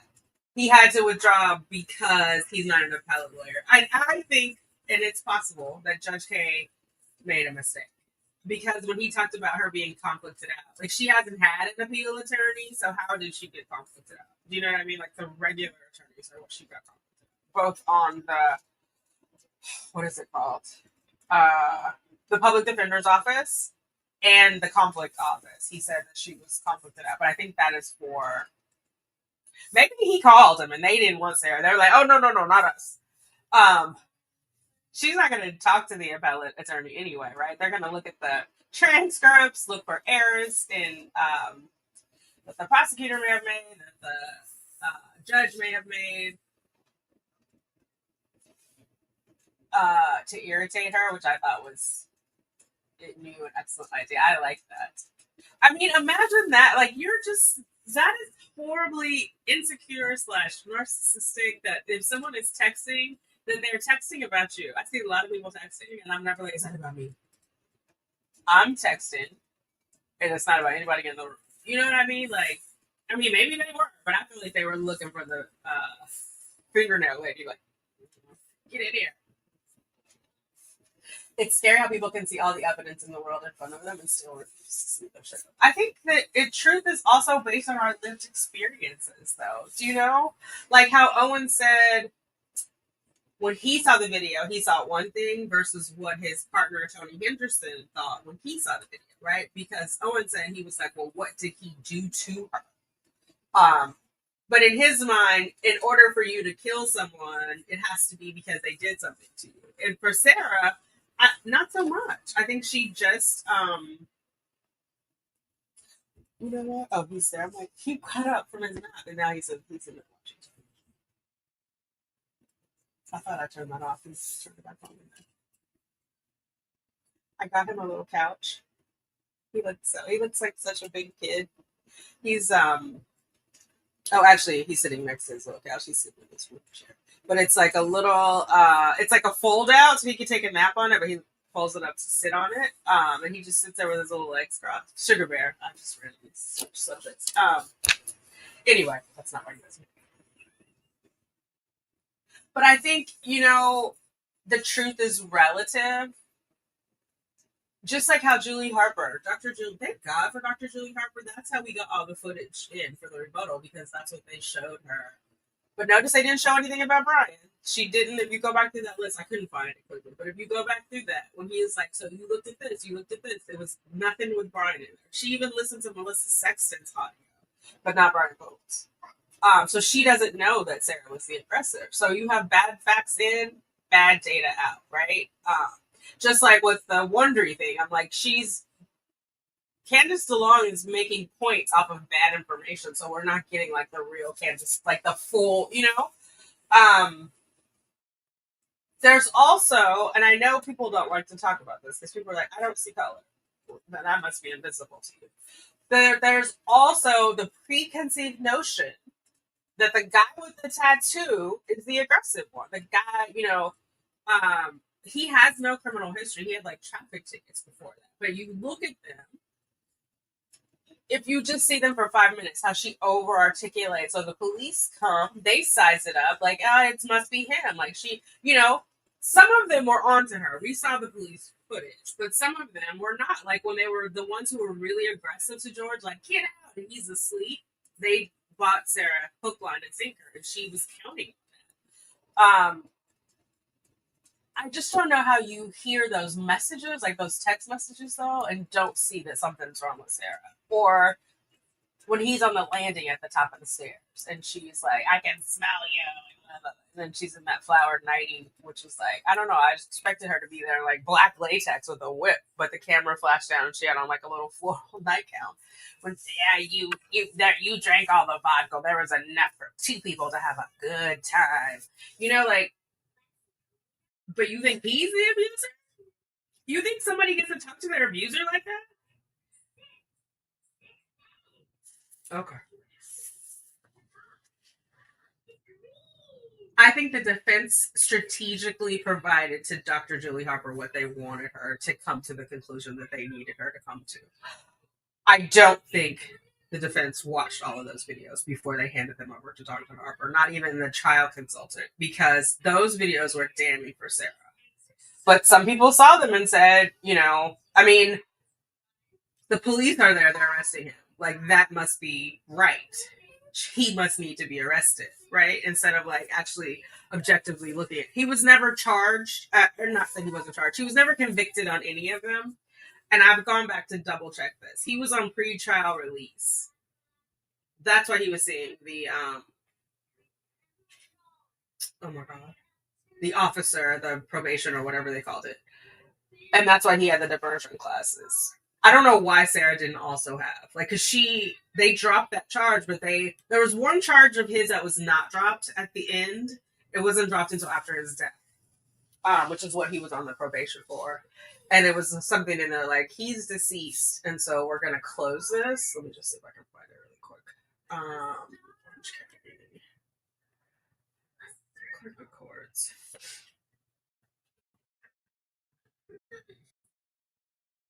She had that hold over him, right? She weaponized the judicial system against him. But she does it for everybody, really. I mean, she tried to with Brian. She tried to weaponize the judge to give her, Judge Dean, to give her $1,000 a month.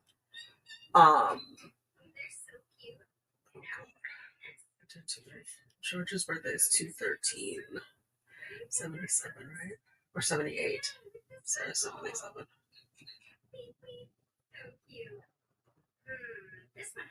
Oh my god. There's a lot of George Soros in here.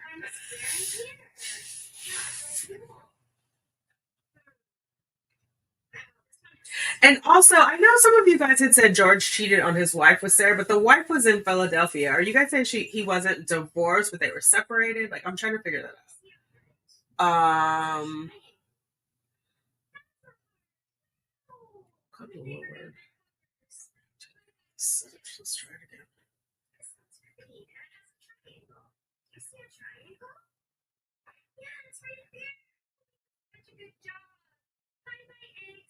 I'm just looking at some guys. You see what I'm looking for here. So 2/13, 78. That's the last one. That was September 4th. It's a misdemeanor.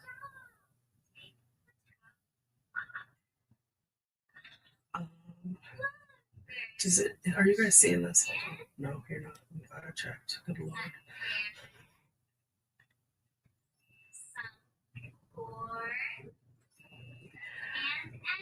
So this one, hearing canceled, case closed prior to hearing status. So that's not it, because that was 10/18. They decided not to prosecute it. Nole prosequi.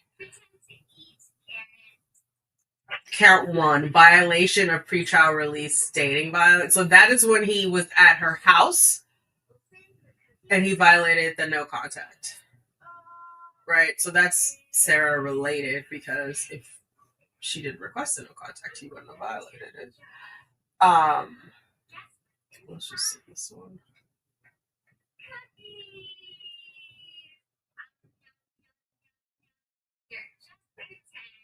Modify conditions to no hostile contact. And that September one. That's the one where she was like, George, I love you. I'll do whatever. Oh, George. Yeah.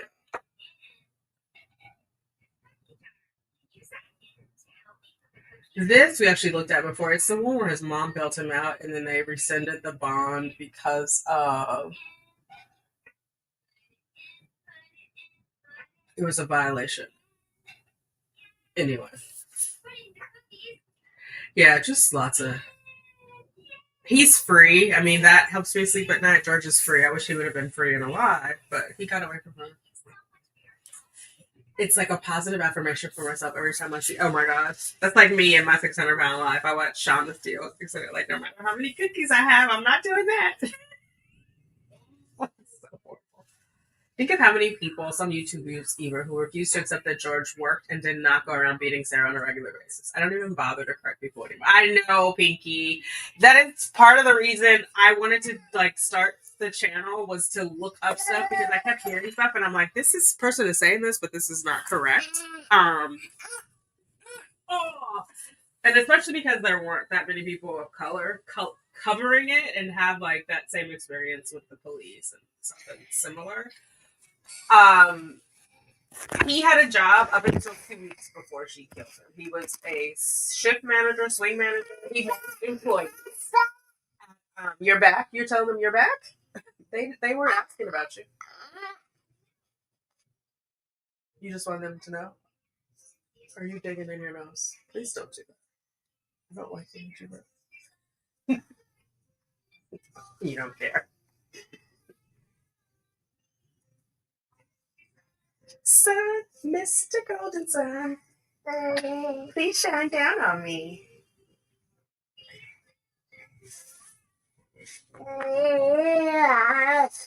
Play with me, oh Mr. Sun.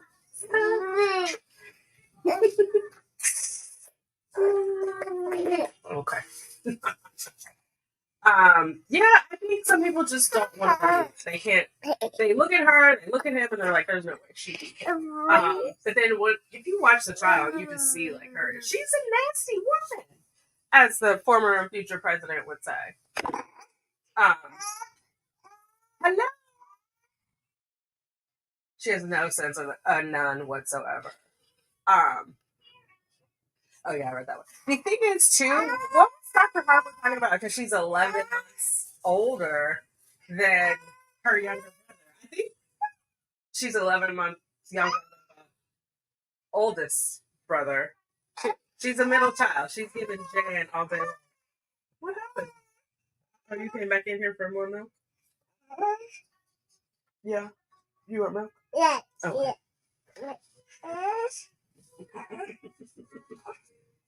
Okay. Yeah. Even in the Wondery thing, they were like, "Oh, her self-esteem because she couldn't believe she got something like that." She was looking for broken people. She's a collector of broken people. I mean, and loves George to death, but he was broken. Man wasn't well. He was drinking himself to death. Part of me is like, I think you would have to be drunk to hang out with Sarah all day, right? Is it right? Are you giving me the bear? Am I giving a kiss?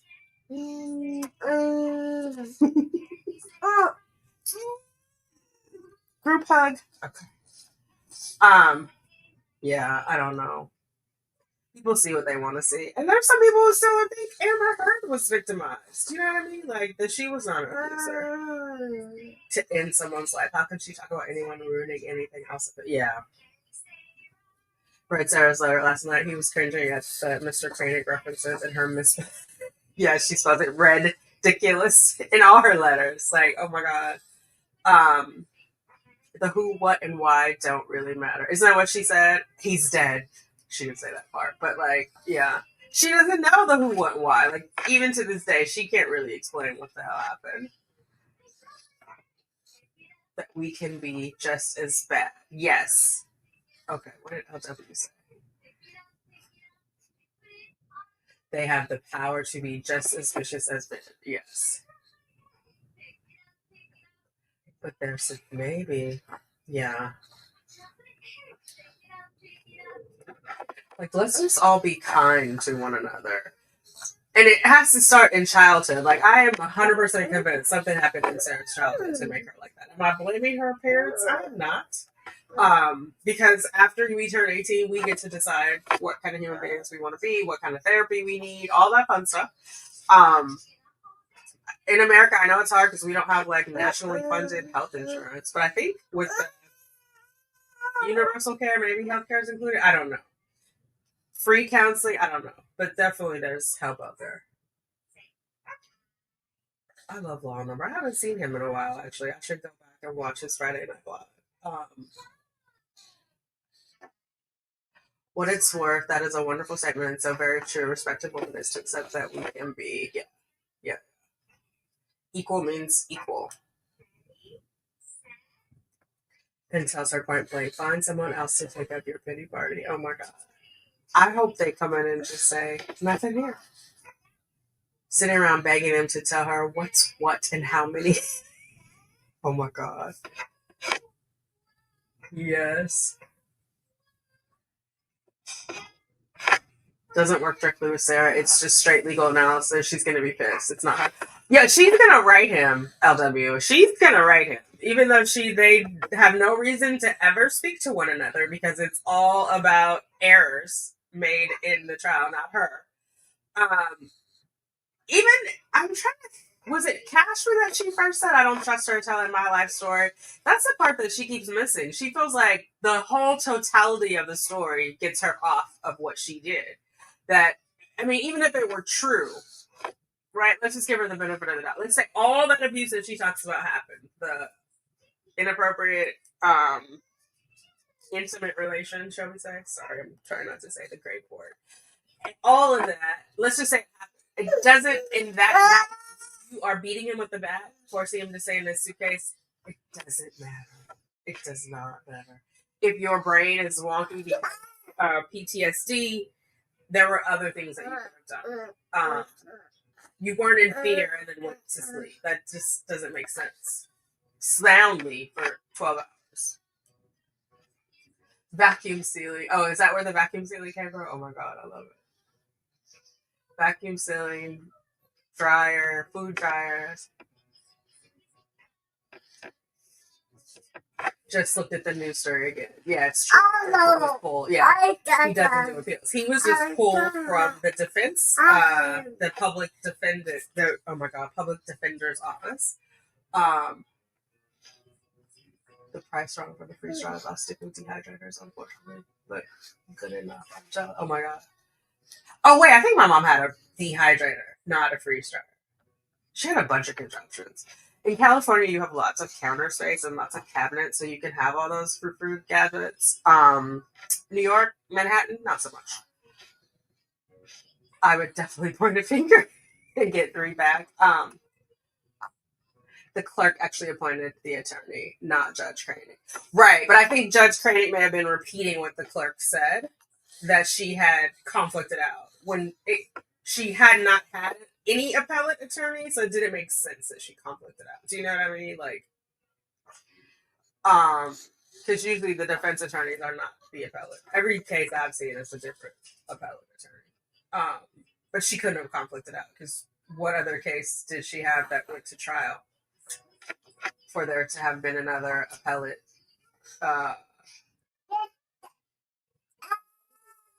There were what happened? Unless the appellate attorneys, like Melissa was one of her conflicts, right? So she had unless that went and there was an I don't know, but it just seems weird that she would already be who looked it up, may talk with the client, but after that, nope, they don't even need to speak with the client at all. They read the transcript and that's it. Thanks, Merle. And I would think he could, if he wanted to, I don't know why he would, but if he wanted to see the trial, it's on YouTube. Do you know what I mean? I wouldn't be signing up to talk to Sarah. Why? So you could be in her crosshairs? Like, everybody wants to avoid her because everybody she comes in contact with, she has a negative experience, but in her mind, it's them and not her, even though she's the common denominator. I said it yesterday, and Uncivil Law said he thought it was a possibility. Oh, wait, let's see. What's a possibility? What did Pinky say? Oh, I hope they go Anders. So Anders is where they don't find anything, they just file it and say there's nothing that is grounds for appeal. Case closed. I hope they do that too. But I know that first attorney was like, "You calling me about who? About what? Oh no. I don't know her. I don't even do appeal, so I don't know what's going on." I would have gotten out of that so fast. Taught never to kill. Yeah, and the clerk spun a wheel because the judge did say that because of the conflicts that they were going to spin a wheel and then put that on there. There's a thing in the record that says that they spun the wheel and I posted it. You guys saw it. I posted it in the community tab. Right. No, I think that, yeah. But I'm saying I don't even think they needed to go to the wheel. I think they could have stayed with the public defender's office and found that first appellate attorney because I don't think she's gone through any. But I could be wrong. It's super windy and the snowstorm is over. Oh Did you see Kathy last night on Reporting Live from My Sofa podcast with Paul? Oh my god, they were amazing. Owen's version of that video was either total BS or showing his 6'6" self. Oh, of when where she's laughing at him begging to get out. Yeah, Owen's is special. Although I figure it's hard because we're on here on YouTube and we see some of the defense attorneys like Natalie Lawyer Jake, Bruce Rivers, criminal lawyer reacts. Those are probably the main two defense attorneys I watch.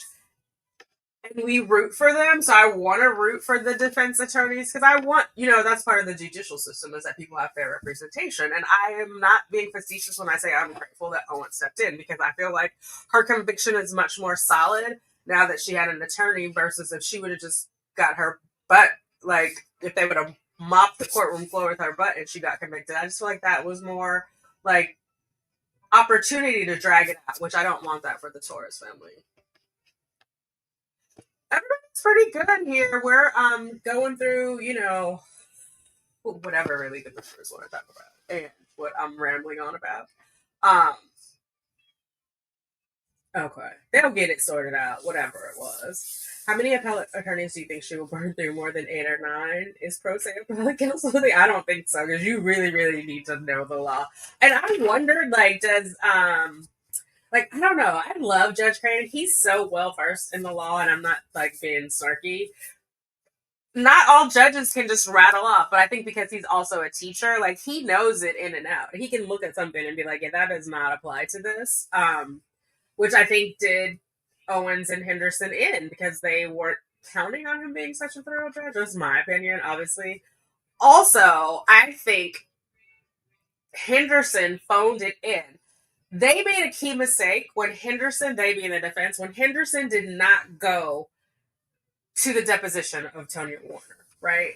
Or did not go to any of the conversations that Sarah was having about battered spouse, because I think he would have recognized that what is it? The imminent danger, the overt act was missing. He didn't go and he didn't read the transcript of the deposition before they got in front of the judge.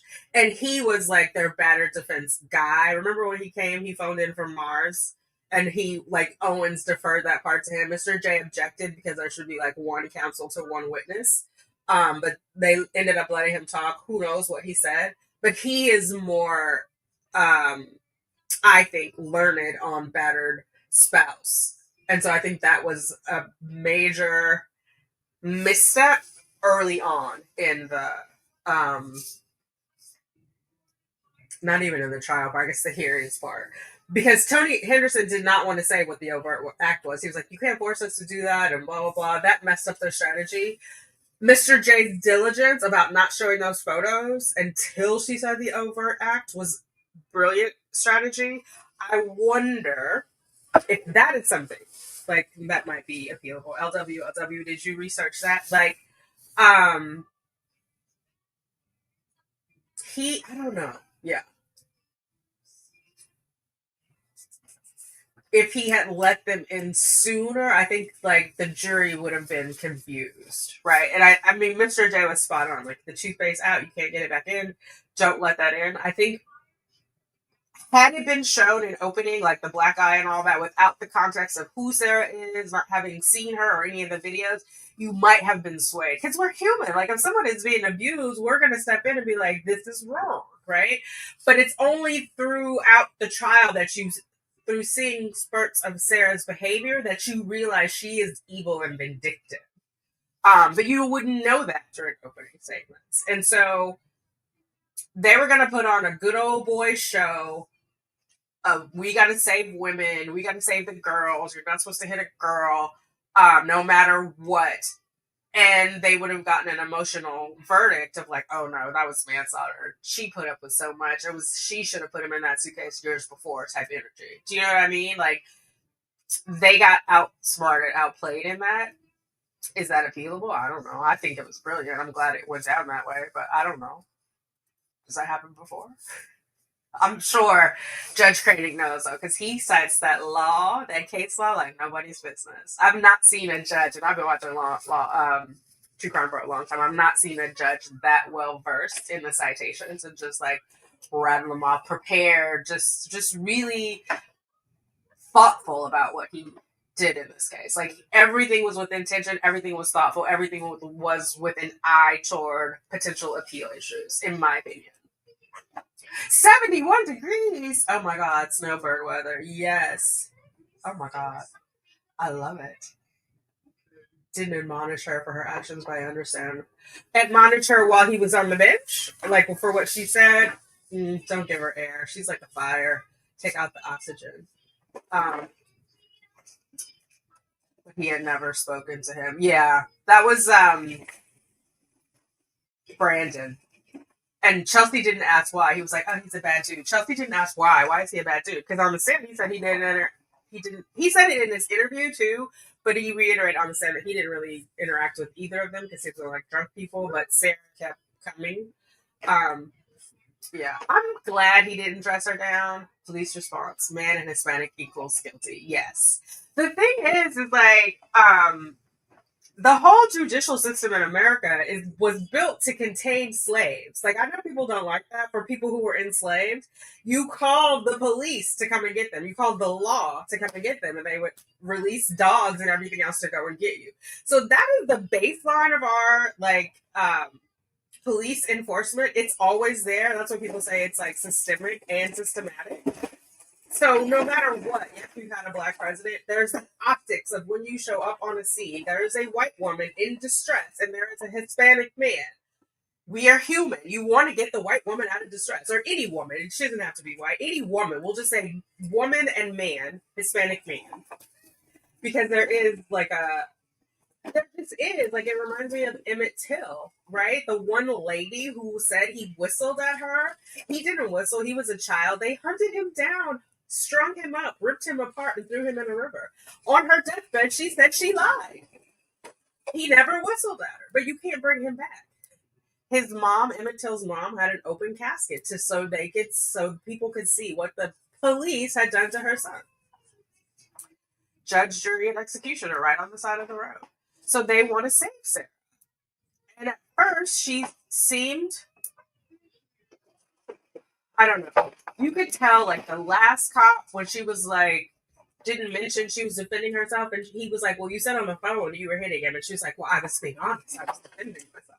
That cop was on her. But there was the one cops where they drug him out, yelling at him, screaming at him. He seems disoriented and awake. He was like, I was asleep. I don't know what's going on. Like, maybe they thought he was acting. You never know. You don't know when you arrive to a scene. And that's what they say, like, domestic violence calls are some of the most dangerous calls for law enforcement because law enforcement could get killed. So they have to be extra cautious. That's why every time they're drawing their guns going in, and someone's like, you don't need that. He's not dangerous. Well, then why are the police here if he's not dangerous now?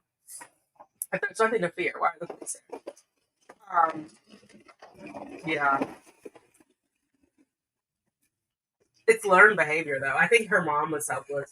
I think her mom was cruel. These are all speculations. But because of what Dr. Julie Harper said, like the brother said she was closer to the dad. Sometimes moms have a jealousy between their daughters, and there's that weird dynamic, especially if her mom's also a narcissist, which I never met her. Woman's dead. Don't know, just saying. They don't bond, right? Especially like as those teenagers come about, there's like a spark. Sometimes the mothers are jealous of the daughter's beauty, because they're warped in the head. I mean, Sarah seems like she would end up being jealous of her son. Like if she were out, her son became like a CEO of something, she would be insisting that he get like a mother-in-law house and move her. You know what I mean? Like she wants to mooch off of him next after the dad. Which is why she's taking, like, she's like, the grandparents have money, I'll just take his Christmas present, they said, and play arts and crafts with my drunk boyfriend, you know? She buckets people in categories and then regards them accordingly. Like, whenever she wants something, whenever she's happy with you, it's dear, honorable Judge Craig. Now, he lost his honorable and his judge. He's just Mr. in her mind, right? I'm sure he opened it. I wonder if he opened it. Probably his assistant opened it, laughed, showed him, she's calling you Mr. Cranick. Oh, just file it. Like, maybe he takes it home, smokes a pipe, has a glass of bourbon. You guys think he's neat or on the rocks? On a rock, his bourbon. And is sitting by a fire laughing and then throws the paper, hopefully there's a copy, in the fire and goes to bed. He doesn't care. He's not losing an ounce of sleep over you, Sarah Boone. I don't know how much was in that bottle, enough for 2 people to have a... Oh, I know how much was in that bottle. Enough for 2 people to have a really good time. She's mad. She woke up out of her bed. Who wakes up that evil? Hi, Minnesota! I dated a guy from this. He's very tall. Very Norwegian looking. I don't know if that's it. There's a lot of snow. He's like very tall, very blonde, very blue-eyed. I don't even remember his name. He was a Marine, though. I remember that, but I don't remember his name. He's very good. He was easy on the eyes. Owens even said, Dr. Harper, did I ask you to look at the evidence? She said, no, it was totally clear. It was a setup. Yeah. Why didn't she look at the last 58 months of Sarah's life, though? As a mental health professional, wouldn't you be curious? Why would you skip almost 5 years of someone's like mental health, like their most recent mental health, right? Why did you get those records? You guys got all these other records. They sent the medical records of her like menopause treatment to Mr. J. They couldn't find any of the mental health. Like they drowned Mr. J. They couldn't find any of the Joyce. Let's see the join button. Oh, that's weird. It let you do that. So are you on a mobile device? If you're on a mobile device, you need to go over to the browser. It doesn't let you do it from the YouTube app. I don't know why. Or if you're on a laptop, you can do it from there. But it doesn't. I don't know why it doesn't. Yeah. But I don't know. It was smart for Krennic not to say anything regarding her attitude, etc., as he is being neutral regarding his... Right. So if he would have gotten his feelings, and then that would have been something. Although I think Peter was saying on Lawyer, that the sentencing part is not used in the appeal process, so it won't decide like if there was an error there. But knowing Sarah, she would have used that against him. It would have been in some letter somewhere. Or it could have been interpreted as bias by someone like Sarah or some unscrupulous appeal attorney, appellate lawyer. I think if she had not read all those pages, he would have dressed her down. But after that, he was like, she ain't gonna learn. I mean, we are all saying, like, she's never gonna learn. So why would he waste his breath? He's a teacher. He will teach someone who is teachable. Would have been a teachable moment. Did you pinch her? Why is Justice making that noise? Did you do something to her? Are you being nice? You have to be soft to her, okay? Yeah, because she would have just twisted it up. His words would have been in that new letter. So, like, why waste his breath? He said he looked at the record, he looked at everything, pre-sentencing investigation, he adjudicates you, or he sentences you to life. Music to my ears. If R actually happened, she would have said it. Right. Like, why wouldn't she have said that in the interview? I mean, she said everything else because she talked about the stat food in the interview. Why didn't she say about the R's, the grades in the interview? And how is that on the same level as, like, she just put it in a list of, like, made me sad, hurt my feelings, R. Oh, no. Hang on, the dog is growling. No, she's growling. She doesn't want to play. Doesn't want to play. Okay, I'll pick you up. Oh no, that's not coming up here. Okay, we're gonna go. 1:24. I think Dr. Barry is coming up in 6 minutes, so I will send you guys there. She's shaking. Really? I don't know, y'all. I'm trying to. I don't think we should keep talking about her, but I'm telling you, she's living Sarah rent free in my mind. Copy. I don't know how to do all this, but I see the real YouTube. Let me try. Leave her alone. No, leave her alone. She's making that noise because she's not happy with you. She's going, girl. It's kind of like when you go, yeah, she does not want to do that. Okay, redirect. Add it here. Search videos from other channels. Okay. So, when you guys leave here, it'll send you over there. She'll be live in 5 minutes. We'll talk for 5 more minutes. I think he knows that kind of chick she is and doesn't want anything. Yeah, I think so too. Because all of that is supply for her, right? And so that just recharges her. Like, let's just train her. That's why I kind of want to stop talking about her. Because we know she has her friends running back talking about us to her. Because how did she know about the family law stuff? Somebody on the outside told her. George worked. Sarah did not work. Yeah.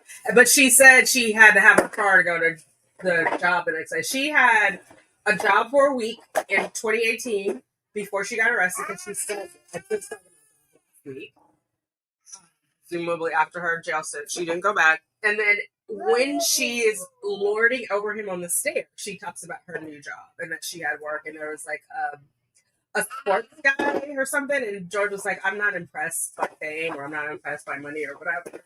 And she was like, I don't even know who it is. But she does those things because she feels like she's important adjacent. Like if there's this famous athlete and she works at the firm that does whatever for somehow she's important. Like what he came in and you gave him a cup of water. Like what is how do you gain importance from that?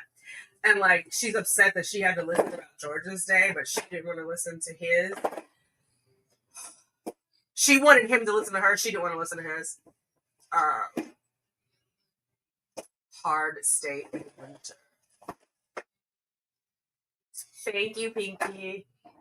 Then call George over. Then call the cops on him. Yes, Queen, I will be fair. Like the day when she alleged and called over because it was missing. But I'm like, is it missing or did she forget? Like in a drunken blackout where she put it last night. Because even like the one time when he was arrested, she was like, he has my keys. And they're like, man, we just searched him. He doesn't have the keys. Like, they're in the house. Are you sure? And she said on the stand, because Mr. J, did you ever call the police on him for no reason? Well, if he took something in mine, or if I need, like, she's calling 911 because her keys. That is not what 911 is for. For some reason, he is going to torture her. Let me go. I'll answer questions if anyone. Are you really? How do we know? Tell me what is the kidney disease that you were born with, Lana, if you really are. I thought that. I did. I was like, oh my god, and intensely in. I don't know what that is. If she got him in the suitcase by saying that the cops were at the door, either that or she knocked him out and put him in the suitcase. We'll never know. I doubt that he got in there willingly, though. The neighbors said they reported arguing since 7:30. Why would you be arguing with someone loudly in your house from 7:30 until 11, and then at 11 you're like, yeah, I'm going to get in, because she took the first photo at 11:03. We know that from the meditator. Why would he willingly get in there? I think at some point he was knocked out. But now that Mr. J said she hit him with the bat before he got in, that's a whole other thing. So maybe she was hitting him with the bat upstairs. I know the bat came downstairs. She took it with her and maybe was, as she said, poking his hands later. You know? I don't know. Oh my god, I'm so far behind here. Sorry. Joyce, were you able to she said she was waiting for him. Right! She did say that. For relations, I think she said, like she was the shy schoolgirl. For relations. Yeah, she did say that. Let Shelby write the book. She's the only one who doesn't have a law degree, so she doesn't have to worry about being disbarred. LOL. Who's Shelby? What book? I missed it. She still had. Well, Owen did say if she wins an appeal, he would represent her. He might represent her to do the new case. It's members chat is what it is. I think it's visible, but it's not. Non-members can't comment. I think that's what it is. I have to figure out how to do. Oh, there, Joyce is in. Welcome, Joyce. She's not playing. I know she doesn't want to play. No, she doesn't want to play. Okay. Liberty, I locked in in Sugar Bear's room. I try not to say his name. She's going crazy. Justice is here. Sugar Bear is reaching for her. She's growling. He thinks it's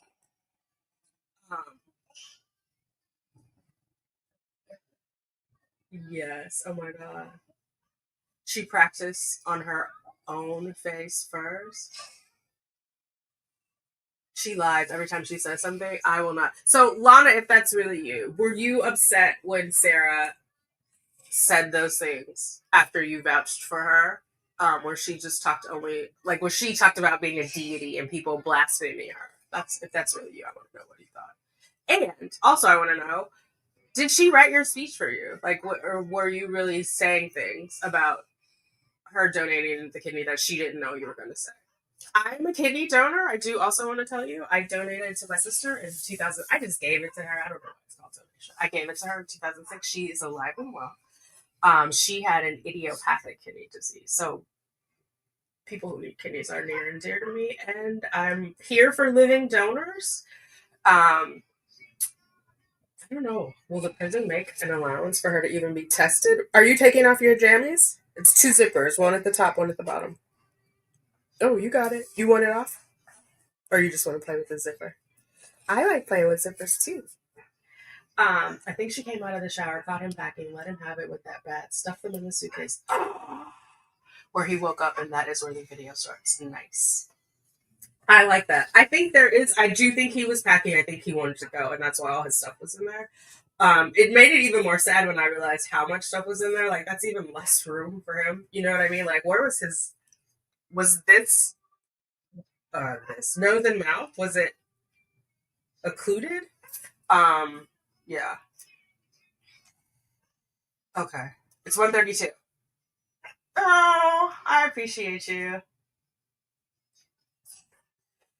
I was a bit surprised, and Sarah did not like my statement. Okay.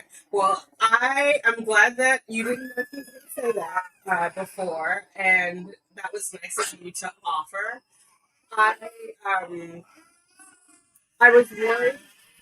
No, leave her alone. I was worried about the Torres family because they seemed to be pained when you were speaking.